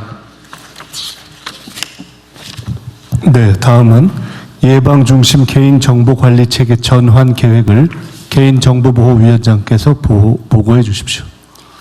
네, 예방중심 개인정보관리체계로의 전환 계획을 보고 드리겠습니다. AI, 디지털 전환과 플랫폼 경제 확산으로 개인정보 활용은 빠르게 늘어나고 있습니다. 그만큼 한번 유출 사고가 일어나면 피해 규모가 크고 회수도 어렵습니다. 따라서 중대한 위반 행위는 끝까지 엄정한 책임을 묻는 동시에 실질적인 위험 관리와 투자가 이루어지도록 관리 체계를 전환할 필요가 있습니다. 핵심 추진 방안은 3가지입니다. 먼저 중대하고 반복적인 위반 행위는 제재를 강화하겠습니다. 아직도 현장에서는 개인정보 보호를 위한 투자 비용보다 사고 후에 부담하는 비용이 더 싸다는 인식이 남아 있습니다. 이제는 그런 계산이 통하지 않도록 하겠습니다. 중대 반복 사고에는 매출액의 10%까지 징벌적 과징금을 부과합니다. 법 개정이 완료되어 9월부터 시행됩니다. 대통령님께서 지난 업무보고 시에 지적하신 매출액 산정 기준의 경우 현재는 3년 평균 매출액인데 앞으로는 직전 연도 매출액하고 비교해서 더 높은 금액을 적용하도록 강화했습니다. 이 내용을 담은 시행령 개정안이 오늘 국무회의에 상정되어 있습니다. 또한 조사 결과에 따른 이행 점검을 강화하고 미이행이나 조사 비협조에 대해서는 이행 강제금을 도입하겠습니다. 참고로 작년 하반기에 시정명령을 받은 92개 기업과 기관에 대해서는 이행 점검을 해서 개인정보 안전 조치가 개선되도록 했습니다. 두 번째입니다. 기업의 자발적인 보호 투자 확대를 촉진하고 위험 기반 관리 체계를 구축하겠습니다. 법정 최소 기준을 넘어 선제적인 보호 조치를 하거나 실효적인 관리 체계를 운영하는 경우 과징금 감경 등 확실한 인센티브를 부여하겠습니다. 위험에 비례하는 예방 체계를 확립하겠습니다. 그동안 개인정보 처리 규모나 업종에 관계없이 일률적인 기준이 적용되었습니다. 그래서 고위험 분야는 충분한 안전 조치가 이루어지지 않은 반면 영세 사업자에게는 과도한 부담이 주어지는 측면이 있었습니다. 앞으로는 위험도에 따라서 관리 수준을 차등화하고 특히 개인정보를 대규모로 처리하거나 사고 위험이 큰 분야는 정기 또 수시 점검을 통해서 필요한 개선을 미리 하도록 하겠습니다. 또한 보안 취약성이 큰 상조회사나 고객 상담센터, 민감 정보를 대량 처리하는 결혼정보업체를 점검 중입니다. 또 아동이 많이 이용하는 에듀테크 분야도 교육부와 함께 다음 주부터 점검을 시작합니다. 작년 하반기에는 네이버, 카카오를 비롯한 슈퍼앱 5개 기업과 아마존과 같은 클라우드 3개 사업자를 사전 실태 점검해서 안전조치를 개선한 바 있습니다. 또한 갈수록 개인정보 처리가 복잡해져서 서비스가 나온 뒤에는 침해를 인지하기도 막기도 쉽지 않습니다. 따라서 시스템을 처음 설계할 때부터 개인정보 보호를 반영하는 PBD라고 하는 즉 프라이버시 바이 디자인인데요. 이 원칙이 국제적인 추세입니다. 개인정보 보호 관리체계 인증 제도와 또 개인정보 영향 평가 제도를 개선해서 이 원칙이 현장에서 실질적으로 구현되도록 하겠습니다. 공공부문의 역량도 확충하겠습니다. 지난 2월 국무회의에서 협조 요청드렸던 공공시스템 긴급 실태 점검이 각 부처의 적극적인 협조 덕분에 차질 없이 진행되었습니다. 점검 결과 일부 시스템에서 10년 이상 보안 패치를 하지 않거나 모의 해킹과 같은 취약점 점검을 별도로 하지 않는 사례들이 다수 발견되었습니다. 전담 인력도 부족합니다. 특히 기초지방정부의 경우는 전담 인력이 0.3명 수준에 불과합니다. 전담 인력과 재원을 확보할 수 있도록 지원하고 범부처, 민관 협력을 통해서 사회 전반의 보호 역량도 높여가겠습니다. 마지막으로 국민 피해 구제를 강화하겠습니다. 유출 사고가 발생했을 때 국민들께서는 내 정보가 털렸는데 내가 받은 피해는 누가 책임지냐는 답답함을 느끼실 수 있습니다. 현재 법무부 주관으로 추진 중인 집단소송제 도입과 더불어서 개인정보보호법상 법정 손해배상 책임 제도를 활성화하겠습니다. 유출 사고 시에 기업과 기관의 책임을 원칙으로 하고 전반적인 입증 책임도 유출기관이 지도록 하겠습니다. 다크패턴처럼 이용자를 속여서 개인정보 수정이나 동의 철회, 탈퇴를 어렵게 만드는 행태도 집중 점검하겠습니다. SNS나 웹상에 불법 유통되는 개인정보는 신속하게 탐지, 삭제하고 유포자는 수사기관과 함께 끝까지 추적해 엄벌하겠습니다. 부처에게 요청드리는 협조사항입니다. 각 부처 매우 바쁘실 텐데요. 그래도 소관 분야 기업과 공공기관을 대상으로 점검을 강화하고 필요한 인력과 재원이 확보되도록 살펴봐 주시기를 요청드립니다. 개인정보위도 점검 도구를 배포하고 각 부처에서 말씀 주시면 합동 점검을 하겠습니다. 개인정보는 한 번 유출되면 되돌리기 어렵습니다. 그러나 사전에 위험을 관리하면 사고가 일어나더라도 피해를 크게 줄일 수 있습니다. 엄정한 사후 책임에 더해서 사전 예방이 실질적으로 작동하는 체계를 만들어 국민이 신뢰할 수 있는 개인정보 활용 환경을 만들겠습니다. 이상입니다. 네, 이거 저희 개인정보 보호 업무를 각 부처청이 제대로 하고 있는지는 개인정보보호위원회가 체크도 해야죠. 네, 그렇습니다. 협조 요청할 하고 끝날 일이 아니고. 네, 맞습니다. 가끔씩 저 불시 점검도 좀 하세요. 담당자가 있는지 제대로 일하고 있는지. 그렇게 하겠습니다. 당연히 해야 될 일입니다. 네. 네, 네. 특히 앞으로 이게 소위 인공지능 사회로 전환이 되면 데이터 정보가 매우 중요하게 되는데 그 사회 전 재산이라고 할 수 있잖아요. 맞습니다. 그게 예를 들면 악용이 되거나 유출되거나 왜곡되거나 하면 큰일 나니까. 근데 그 중요성을 아직 다들 체감을 잘 못해요. 그런 것 같습니다. 네, 최근에 인식이 많이 높아지긴 했지만 아직은 이제 여러 기업이나 또 기관에서도 그런 아직 인식이 좀 저조한 측면들이 위원장께서 열심히 뛰어다니십시오. 그렇게 하겠습니다. 더 열심히 하겠습니다. 메뚜기처럼 이 부처 저 부처 뛰어다니면서 체크하세요. 네, 대통령 기획처 장관입니다. 관련된 이제 인력 관련해서 지금 말씀이 좀 있으셔가지고요. 네. 제가 살펴봤더니 현재 개인정보 보호 담당 인력이 이제 평균 그 1.9명인데 이 개인정보 보호만 전담하는 인력은 기관당 0.7명입니다. 그러니까 매우 지금 부족한 상황이고요. 더구나 재직 기간을 봤더니 그러니까 1년 미만이 34.2%, 2년 미만이 56.3%니까 대부분이 그냥 잠깐 근무하다 또 이동하는 이런 이제 상황이기 때문에 전문 인력도 좀 부족한 상황입니다. 그래서 오늘 요청이 있어서 기획처도 각 부처가 개인정보 보호를 위한 소요를 좀 충분히 편성해서 요구를 하면 저희도 적극 좀 지원 검토하겠습니다. 그 데이터청도 사실은 여기 관련이 좀 있는데 데이터청 어디? 네, 여기 있습니다.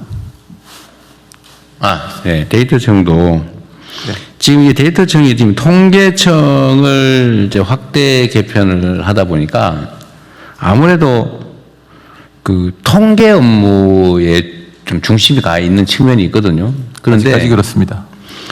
데이터처로 만든 이유는 데이터 관리의 비중을 통계보다 더 키우라는 뜻이었거든요. 네. 이름도 그래 바꾸고 저 부처의 위상도 올렸잖아요. 네. 그러면은 그 데이터 관리 이용을 어떻게 할 거냐에 대한 전문성도 확보해야 되고 또 개인정보위원회하고 데이터처는 좀 더 다르니까 이건 집행부서고 그 집행부서가 어떻게 다른 부처와 어떻게 협업할 건지 어떻게 관리할 건지 활용할 건지 등등도 주도해서 물론 여기는 이제 주로 보안보다는 활용에 중점이 가겠지만 그죠? 그렇습니다. 그래서 좀 지금보다는 관심을 좀 더 기울여야 될 것 같고요. 각 부처청의 데이터 개인정보 담당자와 사실은 데이터 담당은 거의 유사한 중복되는 측면이 있는데. 네, 현재 그 개인정보 담당하고 그리고 정보보호 담당, 즉 보안 담당이 같이 이렇게 하는 경우도 있고 좀 큰 조직 같은 경우 따로 하는 경우도 있습니다. 근데 데이터 활용은 조금 다른 측면인데. 네, 그러니까. 근데 그게 사실 활용과 보안은 동전의 양면 같은 거잖아요. 근데 각 부처청의 이 전담 인력이라고 하는 게 순환보직으로 잠깐 왔다 가고 잠깐 왔다 가고 이런 실제 일이 안 되거든요. 이 문제를 어떻게 관리할 건지 이 데이터처에서 고민을 좀 하든지 각 부처청이야 사실 온갖 일 중에 하나라서 그냥 순환보직 하다가 왔다가 그냥 업무 파악하다가 또 다른 업무로 가버리거나 승진해서 나가버리고 이러니까 그거를 어떻게 좀 전문성을 가지고 지속적으로 그 업무를 할 수 있는지를 연구를 좀 해보세요.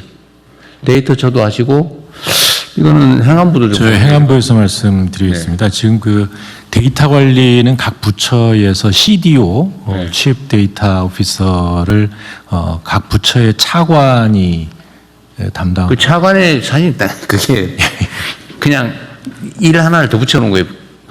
앞으로 차관의 업무에는 이것도 있다. 이렇게 해놓은 거지 사실은 뭐 전담관이라고 하기 어렵잖아요. 예, 그 그리고 이제 CPO 같은 경우에는 담당 인력이 부족해서요.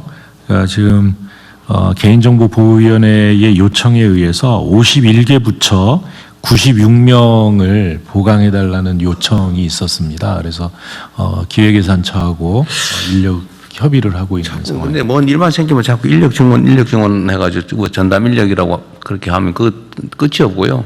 기존 조직의 인력을 어떻게 재배치할 건지를 고민을 해야 될 것 같습니다. 예. 어쨌든 이 문제는 대한민국의 최종 데이터 관리 책임자 CDO는 누구예요? 네, 데이터 처장입니다. 데이터 처장이에요? 네. 근데 데이터 처장이 그 장관들보다 직급이 좀 낮다 보니까 말을 못한다는 설이 있던데. 아닙니다. 지금 준비하고 있습니다. 그러면 안 돼요. 업무는 예. 업무지. 네. 제가 잠깐 말씀드리겠습니다. 그 데이터 관리하는 인력을 당연히 그 각 부처마다 저희가 배치를 해야 되는데요. 그에 앞서서 각 부처가 소관 데이터를 관리하는 것이 먼저 더 중요합니다. 그렇죠. 네, 지금 AI 시대의 데이터는 AI용 데이터로 이전에 있던 행정자료나 정책 자료를 AI용 데이터로 전환시켜서 관리하는 것이 무엇보다 중요하고요. 그걸 위한 지금 선도 모델이 사실은 필요합니다. 그래서 선도 모델을 하나를 잡고 그걸 각 부처에 확산시켜서 각 부처의 AI 데이터를 전체적으로 관리할 수 있는 시스템이 생길 때 그때 각 부처의 CDO들이 제대로 일을 할 수 있다고 저는 생각을 하고요. 그래서 그거에 맞춰서 저희가 보고서를 지금 작성하고 있습니다. 안을 만들면 곧바로 보고 드리도록 하겠습니다. 과기부 총리, 사실 과기부의 이 데이터 문제는 핵심 과제 중에 하나 아닌가요? 네, 맞습니다. 결국에 데이터가 그 AI의 핵심이고 사실 이 부분에서 데이터처럼 좀 긴밀하게 협조를 해야 됩니다. 그리고 하나 좀 말씀드리고 싶은 부분은 데이터 쪽에서 이제 데이터 관리 그리고 개인정보에서 이런 개인정보를 사전에 이제 점검하는 부분도 중요하지만은 지금 시대적으로 인공지능으로 인해서 패러다임이 바뀌고 있습니다. 인공지능으로 해킹도 굉장히 쉽게 하고 있고 최근에 엔트로픽의 미토스가 굉장히 어떤 공격과 방어에서 굉장히 좀 기존의 어떤 체계를 완전히 무력화시킬 정도의 성능을 내고 있습니다. 사실 사전 예방 측면에서 우리가 많은 더 고민을 해야 됩니다. 그러니까 사실 뭐 징벌적 과징금을 때리고 뭐 이런 저희가 기존에도 정보보호 체계가 있습니다. ISMS, IMSP를 운영하고 있음에도 불구하고 사실 기업들이 이 인증 체계를 받았음에도 불구하고 해킹을 당하고 있습니다. 그러니까 저희가 이제 정부가 지금은 이제 이런 관리 체계도 중요하고 사실은 이제 사전 예방 측면에서 우리가 인공지능 시대에서 우리가 이 정보보호 체계를 어떻게 바라볼지를 좀 심도 있게 논의할 필요가 있겠습니다. 예, 그 과기부가 해야 될 일 중에 하나죠. 네, 맞습니다. 예. 하세요. 네, 저희 개인정보위와 데이터처와 잘 협업해서 잘. 이게 지금 이제 약간 업무가 분산되어 있는 측면인데 뭐 어쩔 수 없는데 개인정보 보호, 데이터 활용 그러면 이걸 체계적으로 어떻게 현장에 적용할 건지 과기부 얘기일 것 같은데. 과학기술 관계장관 회의 통해서 지금 개보이나 데이터처가 다 참여하고 있습니다. 같이 논의를 하고 있습니다.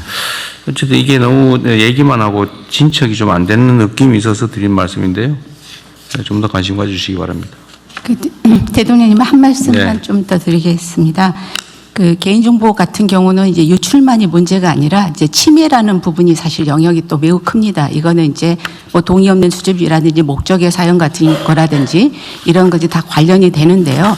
실질적으로 요즘엔 개인정보를 보호만 바라보고 할 수가 없습니다. 이 활용의 다른 면, 그러니까 동전의 양면 같은 건데요. 그거를 활용을 전제로 해서 보호를 하지 않으면 실질적인 보호가 될 수가 없습니다. 더군다나 개인정보가 아직 앞으로는 더욱더 많이 활용될 거기 때문에 그 여러 가지 데이터 활용 측면에서도 개인정보위가 그걸 감안해서 같이 계획을 세우고 기본적으로 이제 안전한 혁신이 좀 이루어지도록 그렇게 노력하고 있다는 말씀드립니다. 네, 같이 하세요. 네. 네. 다음은 2026년 여름철 자연재난 대책을 행안부, 기후에너지 환경부 장관님 그리고 기상청장님께서 순서대로 보고해 주십시오. 네, 행정안전부입니다. 여름철 호흡 폭염 대책을 보고드리겠습니다. 금년 여름철은 대통령님께서 강조하신 바와 같이 인명 피해가 획기적으로 줄어드는 원년이 되도록 노력하겠습니다.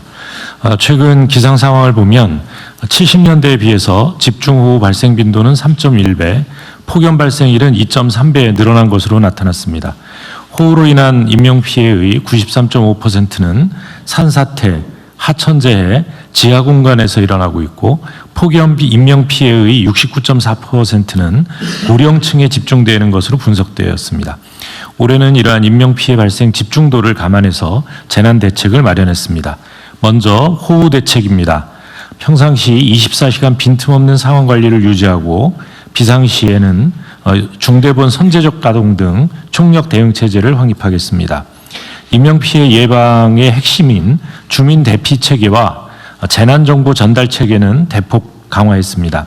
이통장 등 지역 주민으로 구성된 주민대피지원단을 모든 시군구로 확대 운영하고 자력 대피가 어려운 고령층과 대피 조력 인원을 1대1로 매칭하는 한편 지하차도 침수심 통제 기준을 15cm에서 5cm로 조정하는 등 인명피해 우려 지역의 통제 및 대피 기준을 강화해서 현장에 적용하겠습니다.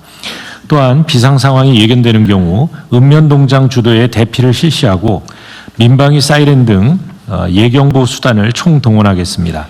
아울러 위험 지역과 시설의 점검, 정비를 더욱 강화하겠습니다. 408만 개의 빗물바지 점검과 하수도 중점관리 지역 내의 8,649km에 이르는 우수관로 준설 등을 차질 없이 추진하는 한편 산사태, 하천재해, 지하공간 침수 등 위험성이 상대적으로 높은 지역은 작년 대비 448개소를 추가해서 모두 9,412개소의 인명피해 우려 지역으로 지정해서 보다 집중 관리하겠습니다. 다음 페이지입니다. 다음은 폭염 대책입니다. 잠시 후 기상청에서 발표하겠지만 올해 폭염 중대경보와 열대야 주의보가 신설됩니다. 이렇게 기상특보 체계가 개편됨에 따라 중대본 가동, 또 행안부 현장 상황관리관 파견, 야외 작업 중지 적극 안내 등 현장 상황에 맞게 폭염 대응을 강화하겠습니다. 취약 대상을 신체, 경제, 사회적으로 3개 분야로 나누고 노인, 기저질환자, 사업장 근로자 등 10개 유형으로 세분화해서 취약 대상별 맞춤형 안전관리를 적극 지원하겠습니다. 생활지원사 3만 8천 명을 활용해서 취약노인 예차를 촘촘히 하고 취약사업장에 이동식 에어컨 구입비 재정 지원을 확대하는 등 실질적 보호 조치를 강화하겠습니다. 피해 최소화를 위한 인프라 확충에도 힘쓰겠습니다. 19개 민간기업과 MOU를 체결해서 기존 경로당 중심의 쉼터 운영에서 도서관, 금융기관 등 다양한 형태의 쉼터를 확대해 나가겠습니다. 고수원 대응 장비 보급 확대 등 양식업 또 농축산 분야 피해 예방 시설에 대한 지원도 확대하겠습니다. 현재 가뭄 상황은 생활 공업용수 및 농업용수 정상 공급 중으로 전반적으로 양호한 상황입니다. 마지막으로 향후 계획입니다. 지난 4월 28일 대통령님께서 지시하신 빗물바지 등 재우려지역 현황을 철저히 점검하고 각 기관별 자료를 종합해서 6월 중에 별도 보고드리겠습니다. 6월 말에 이 우기가 시작되기 때문에 우기 시작 전에 보고드리겠습니다. 5월 15일부터 앞으로 5개월간은 여름철 자연재난 대책 기간입니다. 이 기간 동안 관계기관이 총력 대응해서 인명피해가 발생하지 않도록 최선을 다하겠습니다. 이상입니다. 마저 보고하고 얘기하시죠. 네, 기후부입니다. 최근 기후위기 영향으로 극한호우가 매우 빈번합니다. 관련한 보고 드리겠습니다. 기본 방향은 보고서로 가름합니다. 핵심 대책이 세 가지입니다. 첫 번째로 홍수 조절용 물그릇을 대폭 키웠습니다. 현재 홍수 조절 용량이 108억 톤 정도 되는데요. 10억 톤 정도를 늘려서 118억 톤까지 물그릇을 키웠습니다. 농업용 저수지는 농업용수 공급에 지장이 없는 범위 내에서 물그릇을 키웠고요. 금강, 영산강 하구 쪽에서도 물그릇을 좀 키워서 전체 5.7억 톤의 물그릇을 키웠습니다. 수력발전댐과 양수발전댐에서도 사전 방류 등을 통해서 4.7억 톤을 키워서요. 총 10억 톤 정도의 물그릇을 키웠는데 이 규모가 최근에 한탄강 댐 3개 정도를 새로 건설하는 효과가 있습니다. 대략 예산은 4조 원 정도를 절감했습니다. 둘째, 도시 침수 예보 체계를 도입하고 강우 레이더 일원화 등을 통해서 홍수 예측력을 강화했습니다. 도시 침수 방지법이 새로 시행이 됐는데요. 이 법에 따라서 서울시의 강남역이나 신대방역 일대의 침수 위험을 사전에 예측해서 침수주의보, 침수경보 체제를 새로 도입했습니다. 도림천에는 지하 방수로를 새로 설치하고 강남역과 광화문 등의 대심도 비물 터널을 2030년까지 건설해서 극한호우에 대비할 수 있도록 했습니다. 기상청과 기후부가 그동안 별도로 기상 레이더, 강우 레이더를 운영을 해왔는데요. 이것을 기상청으로 통합했습니다. 이렇게 통합을 해서 앞으로 5년간 대략 174억 원 정도를 절감할 수 있게 되었고요. 홍수기에만 운영했던 레이더를 연중 상시 운영할 수 있게 되었습니다. 마지막으로 홍수 취약 지역과 위험 요소에 대한 사전 대비와 대응력을 강화했습니다. 우선 빗물 발지를 사전에 점검 청소하고 맨홀 18만 5천 개소의 추락 방지 시설을 설치하고 있습니다. 최대한 빨리 하도록 하겠습니다. 디지털 트윈, AI 등 첨단 기술을 활용해서 홍수 예보 체계를 고도화하고 모의 훈련 등을 통해서 실전 역량을 강화하고 있습니다. 하천의 사람과 차량을 자동 인식해서 담당자에게 즉시 알리는 것 등을 통해서 인명피해를 사전에 예방할 수 있도록 시스템을 보완했습니다. 앞으로도 농림부, 행안부, 지방정부 등과 힘을 합쳐서 후속 조치에 만전을 기할 수 있도록 하겠습니다. 이상 보고 마칩니다. 이어서 기상청 보고 드리겠습니다. 1970년대 대비 최근 5년은 폭염, 열대야, 시간당 50mm 이상의 집중호우가 약 2~3배 늘었고요. 100mm 이상의 극한호우도 증가 추세로 기후변화에 따른 위험기상을 체감하는 시기였습니다. 특히 작년 여름철 기온은 역대 최고였고, 저기 있습니다. 최고였고 서울 등 대도시는 열대야가 40일 이상 발생하는 등 각종 기록을 갱신하였습니다.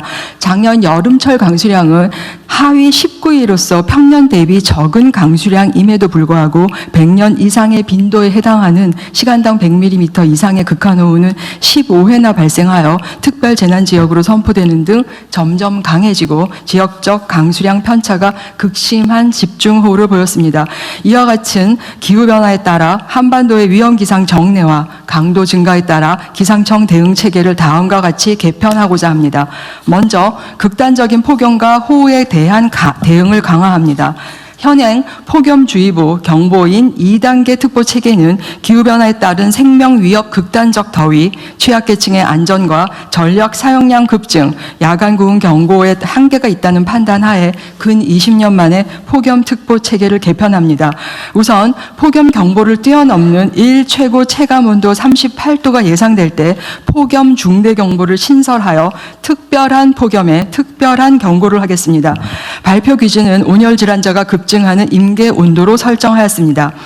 동 기준을 최근 10년치 관측에 적용했을 때 특보구역 53%는 10년에 한 번도 발생하지 않을 정도로 폭염 중대 경보는 특별한 경고입니다. 자, 좀 요약해서 합시다. 네. 올해 여름 기온도 평년 이상 높을 확률이 80~90%로 전망되는 만큼 대비가 필요합니다. 두 번째는 열대야주의보를 신설합니다. 지금까지는 열대야가 발생하면 발생 사실과 과거 통계로 국민들께 알려드렸지만 온 여름부터는 예상될 때 미리 발표합니다. 열대야가 나타나면 인체 열 스트레스가 해소되지 않아 다음날 온열 질환 피해가 증가하는 경향이 있습니다. 이에 따라 지형적 영향과 도시화 효과, 발생 빈도와 피해를 종합적으로 고려하여 지역별로 기준을 차등화합니다. 대도시와 도서, 해안 지역은 26도, 제주도는 27도, 그 밖의 지역은 밤 최저기온 25도가 될 때 예상될 때 열대야주의보를 발표합니다.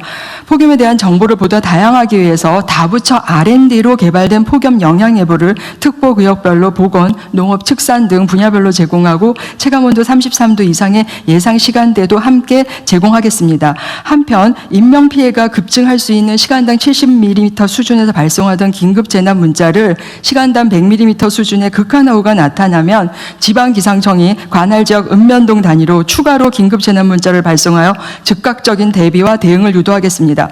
호우 대응의 첫 단추를 할 수 있는 발생 가능성 정보도 새롭게 제공합니다. 호우 가능성을 2, 3일 전에 미리 알려 보다 먼저 더욱 충분히 대비할 수 있도록 하기 위함입니다. 이를 통해 올 여름은 예측 기반의 발생 가능성, 예비특보, 주의보, 경보를 거쳐 실황 기반의 긴급 재난 문자까지 이어지는 5단계 대응 차계로 재난성 호우를 대응합니다. 다음은 특보체계 개편과 맞춤형 방재기상 정보 확대입니다. 특보구역은 2004년 권역에서 시군 단위로 나눈 이후 22년 만에 큰 폭으로 개편하는 것으로 현행 183개 육상특보구역 중 36개 구역을 세분화하여 235개 특보구역에 대해 기상특보를 운영합니다. 호우, 태풍, 폭염, 강풍 등 육상 9개 기상특보가 세분화된 특보구역으로 운영되는 만큼 방재 역량의 선택과 집중을 기대하고 있습니다.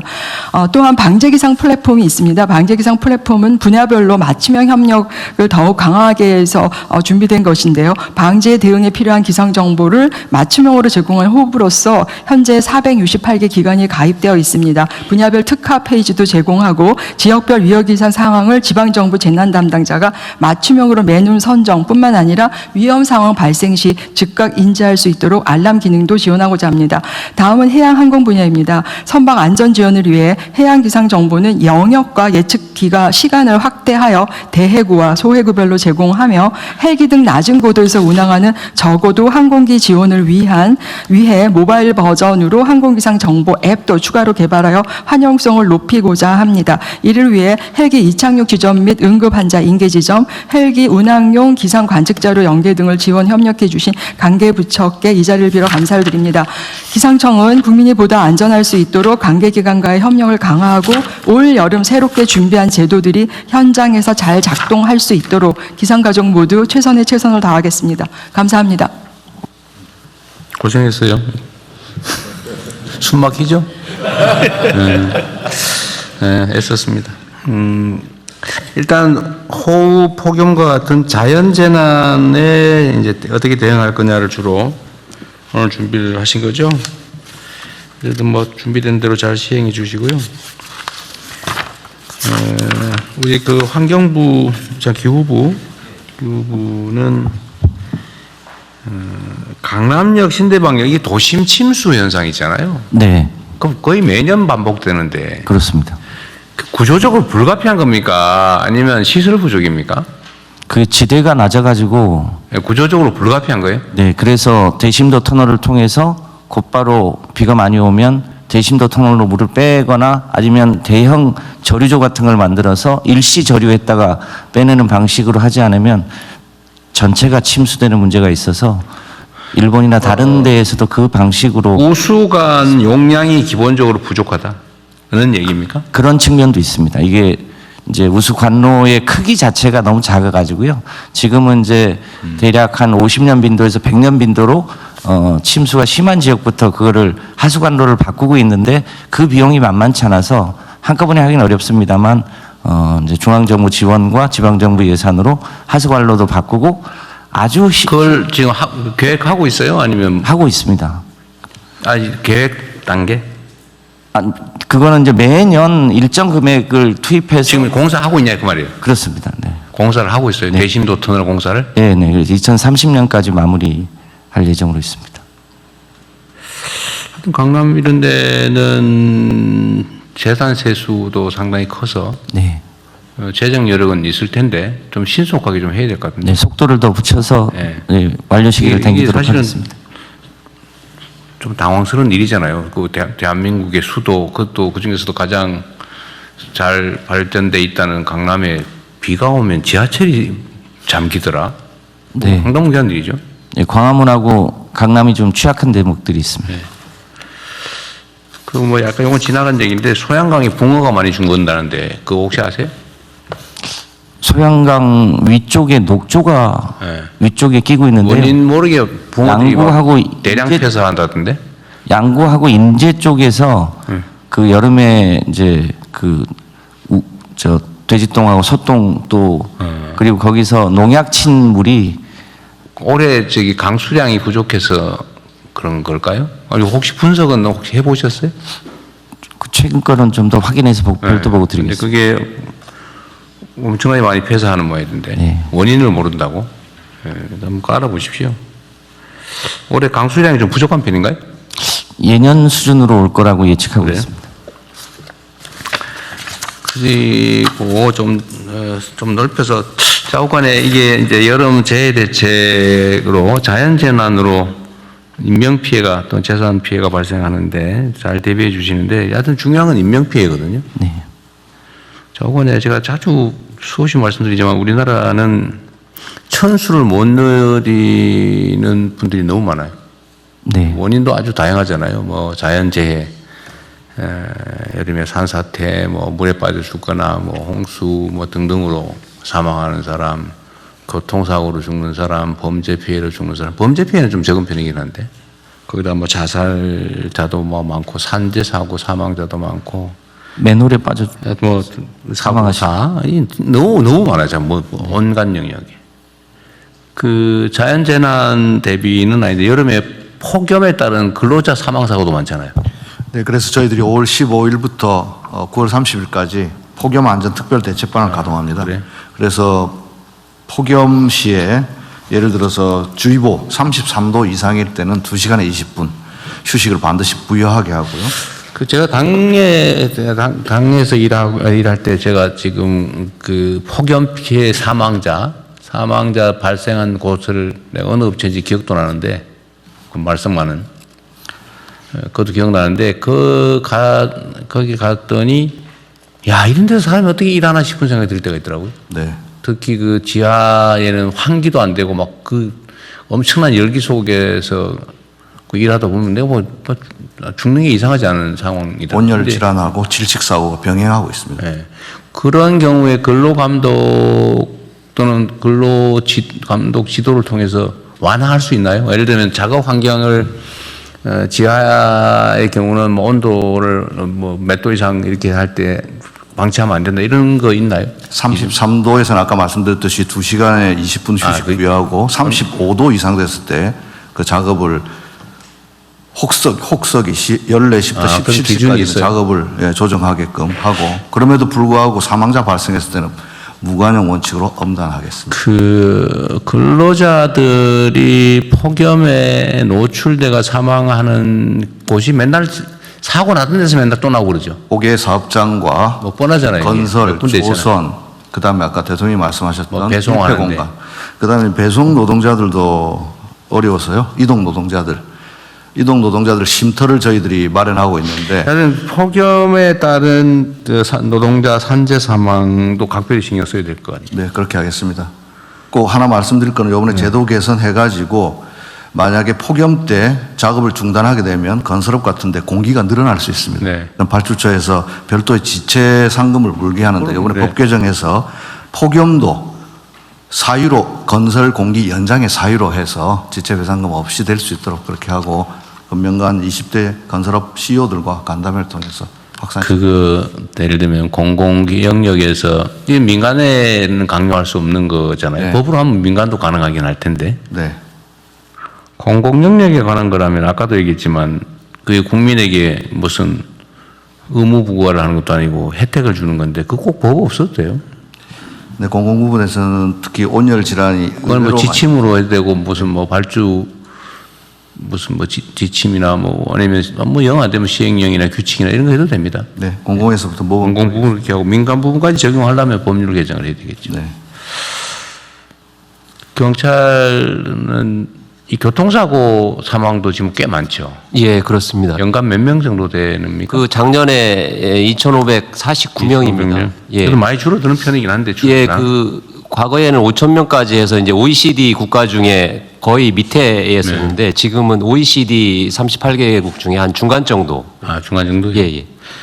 어쨌든 교통사고 사망자도 많이 줄긴 했는데 역시 좀 많이 줄이도록 노력해야 될 것 같고. 예, 그렇게 하겠습니다. 산재 사망도 줄여야 되고 자살자 우리 총리님 뭐 많이 노력해서 줄어들긴 했는데 어떤 자살 또 행락철 사고 있잖아요. 물에 빠져 죽고 막 이런 거. 예. 저 여름철에 놀러 가서 사망하는 거. 이거 저 행안부가 지방자치단체들 잘 관리하는 네, 그렇게 예, 그 대책을 세우고 있습니다. 네, 요것도 그 뻔하거든요. 맨날 빠지는데 빠져죽거든요. 네네.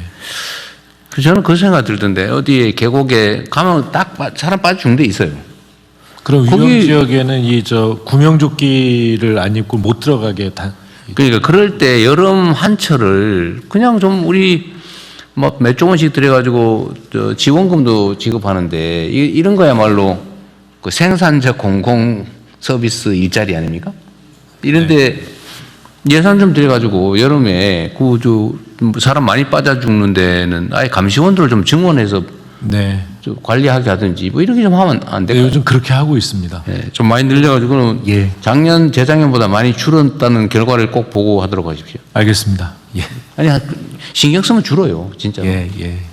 방치하니까 그러고 그다음에 그 관리하는 사람들이 신경 안 쓰고 저 맨날 핸드폰 쳐다보고 이러고 있으면 안 되고 그런 것도 관리 잘해야죠. 제대로 근무할 사람들로. 어쨌든 우리 정부는 국민의 목숨을 살리는 정부라는 소리 들으면 좋겠어요.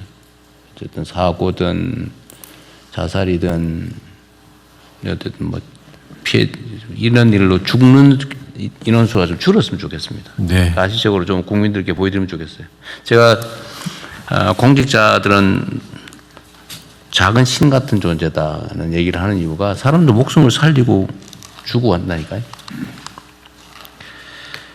네, 어쨌든 준비 잘하셨는데 잘 해두시고 어쨌든 교통사고, 산재, 자살 아니면 뭐 어떤 기타 사고 이런 거 최대한 줄여봅시다. 범죄 피해도 줄여보고요. 네. 네, 앞선 보고들은 다 원안대로 접수하고요. 부처 협조 사항을 공유하겠습니다. 27년 국민주권정부 예산 편성을 위한 협조 요청 예산처 장관님 말씀해 주십시오. 2027년은 우리 정부 출범 3년 차로 국정 성과를 본격적으로 창출하고 국가 대전환을 가속화하기 위해 적극적인 재정 운영이 필요한 시기입니다. 또한 이재명 정부가 처음으로 온전하게 예산 편성의 전 과정을 주관하는 진정한 국민주권 예산을 수립하는 해이기도 합니다. 이에 따라 2027년 예산안은 각 부처의 예산 요구 단계부터 정부 전체에 일관되고 전략적인 재원 배분이 필요합니다. 특히 지속적으로 증가하는 의무 지출 소요를 충당하고 주요 국정과제 투자 재원을 마련하기 위해 역대 유례 없는 강도 높은 지출 구조조정이 매우 중요한 상황이기도 합니다. 이를 체계적으로 뒷받침하기 위해 정부는 금년 통합재정사업 성과평가를 신설하였습니다. 현재 외부 전문가 중심의 민간 평가단이 평가 중이며 이달 중 최종 결과가 나올 예정입니다. 각 부처는 27년 예산 편성을 위한 요구서를 한창 작성하고 계신 걸로 알고 있습니다. 이와 관련하여 몇 가지 당부 말씀을 드립니다. 첫째, 국정 성과를 가시적으로 도출하기 위해 국정과제와 각 부처 역점 사업을 면밀하게 설계하여 필요한 소요를 예산 요구서에 빠짐없이 담아주시기 바랍니다. 특히 이재명 정부의 5대 성장 패러다임 대전환을 위한 충분한 소요를 적극적으로 반영해 주시기를 당부드립니다. 둘째, 3월 말 예산안 편성 지침을 통해 국민에게 약속드린 지출 구조 조정 목표를 엄격히 준수해 주시기 바랍니다. 금년에는 재정 지출의 15% 및 의무 지출의 10% 감액, 사업 10% 폐지라는 도전적인 목표를 달성해야 합니다. 이를 위해 사업의 전문성을 지닌 각 부처가 우리 부처에서는 단 한 푼의 예산도 낭비되지 않았다는 자부심이 생길 수 있도록 지출 구조 조정에 각별히 임해 주시도록 당부 말씀드립니다.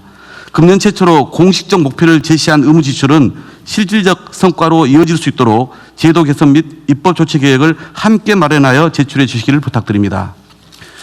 셋째, 금년 신설된 통합재정사업 성과평가 결과 감액 판정사업은 15% 이상 감액, 폐지 판정사업은 실제 폐지 등 평가 결과를 충실히 완료해 주실 것을 당부드립니다. 마지막으로 수도권으로부터 거리가 먼 지역일수록 두텁게 지원하는 지방 우대 사업을 적극적으로 발굴해 주시기 바랍니다. 2026년에는 아동수당, 노인 일자리 등 7개 사업에만 시범 도입하였던 지방 우대 원칙을 2027년부터는 행안부의 지방 우대 지수 등을 활용하여 본격적으로 적용할 계획입니다. 각 부처 장관님들께서 이미 심혈을 기울여서 각 예산 요구서를 충실히 작성하고 계실 것으로 생각됩니다만 앞서 말씀드린 4가지 요청 사항을 꼭 반영해 주십시오. 지출 구조 조정 우수 부처에는 핵심 사업 투자 재원을 우선 지원하는 등 충분한 인센티브를 반영하고 부처별 지출 구조 조정 실적은 대국민 공개할 예정입니다. 이상입니다. 네. 우리 기획처 장관님 목소리에 결의가 꽉 차 있는 것 같습니다. 네. 진짜 그렇게 해야 됩니다. 우리가 이제 예산을 총액을 늘리는 것도 중요한데 효율성을 높이면 총액을 늘리는 거하고 똑같은 효과가 있습니다. 그렇습니다. 근데 이게 예산이라고 하는 게 다들 아시지만 한 번 시작하면 이제 거기 이해관계가 생겨가지고 없애기가 너무 어려워요. 막 민원도 생기고 막 정치적 압력도 생기고 새로 주어서 새로 시작해서 즐거운 것보다 없어져서 반항하고 저항하는 게 훨씬 강도가 세죠. 이게 실제 없애기 어려운데 지금 세상도 많이 변했고 또 우리가 해야 될 일도 많고 하기 때문에 소위 저효율 사업을 최대한 줄여야 됩니다. 저효율. 그러니까 이게 효율이 뭐 90이 나는 사업을 정리하고 효율이 100이 나는 사업을 그 돈으로 하면 예산이 10% 늘어난 거하고 똑같은 효과가 있잖아요. 물론 이 평가가 쉽지는 않지만 근데 좀 과감해야 됩니다. 이제 기회는 올해밖에 없어요. 작년에 사실 우리가 뭐 예산 편성을 사실상 못한 거고 이미 뭐 끌려가서 올해는 우리가 준비를 하는데 내년은 더 어려워지죠. 그러니까 올해가 처음이자 마지막 기회다 이렇게 생각해야 됩니다. 각 부처청에서. 그리고 민원이나 뭐 이해관계자들의 항의나 반발이나 상당히 있을 건데 냉정하게 해야 돼요. 거기 때문에 할 일을 못하는 일은 없었으면 좋겠습니다. 새로운 각오로 좀 해주면 좋겠습니다. 네, 이후 순서는 비공개로 운영하겠습니다. 언론인 여러분께서는 진행에 협조해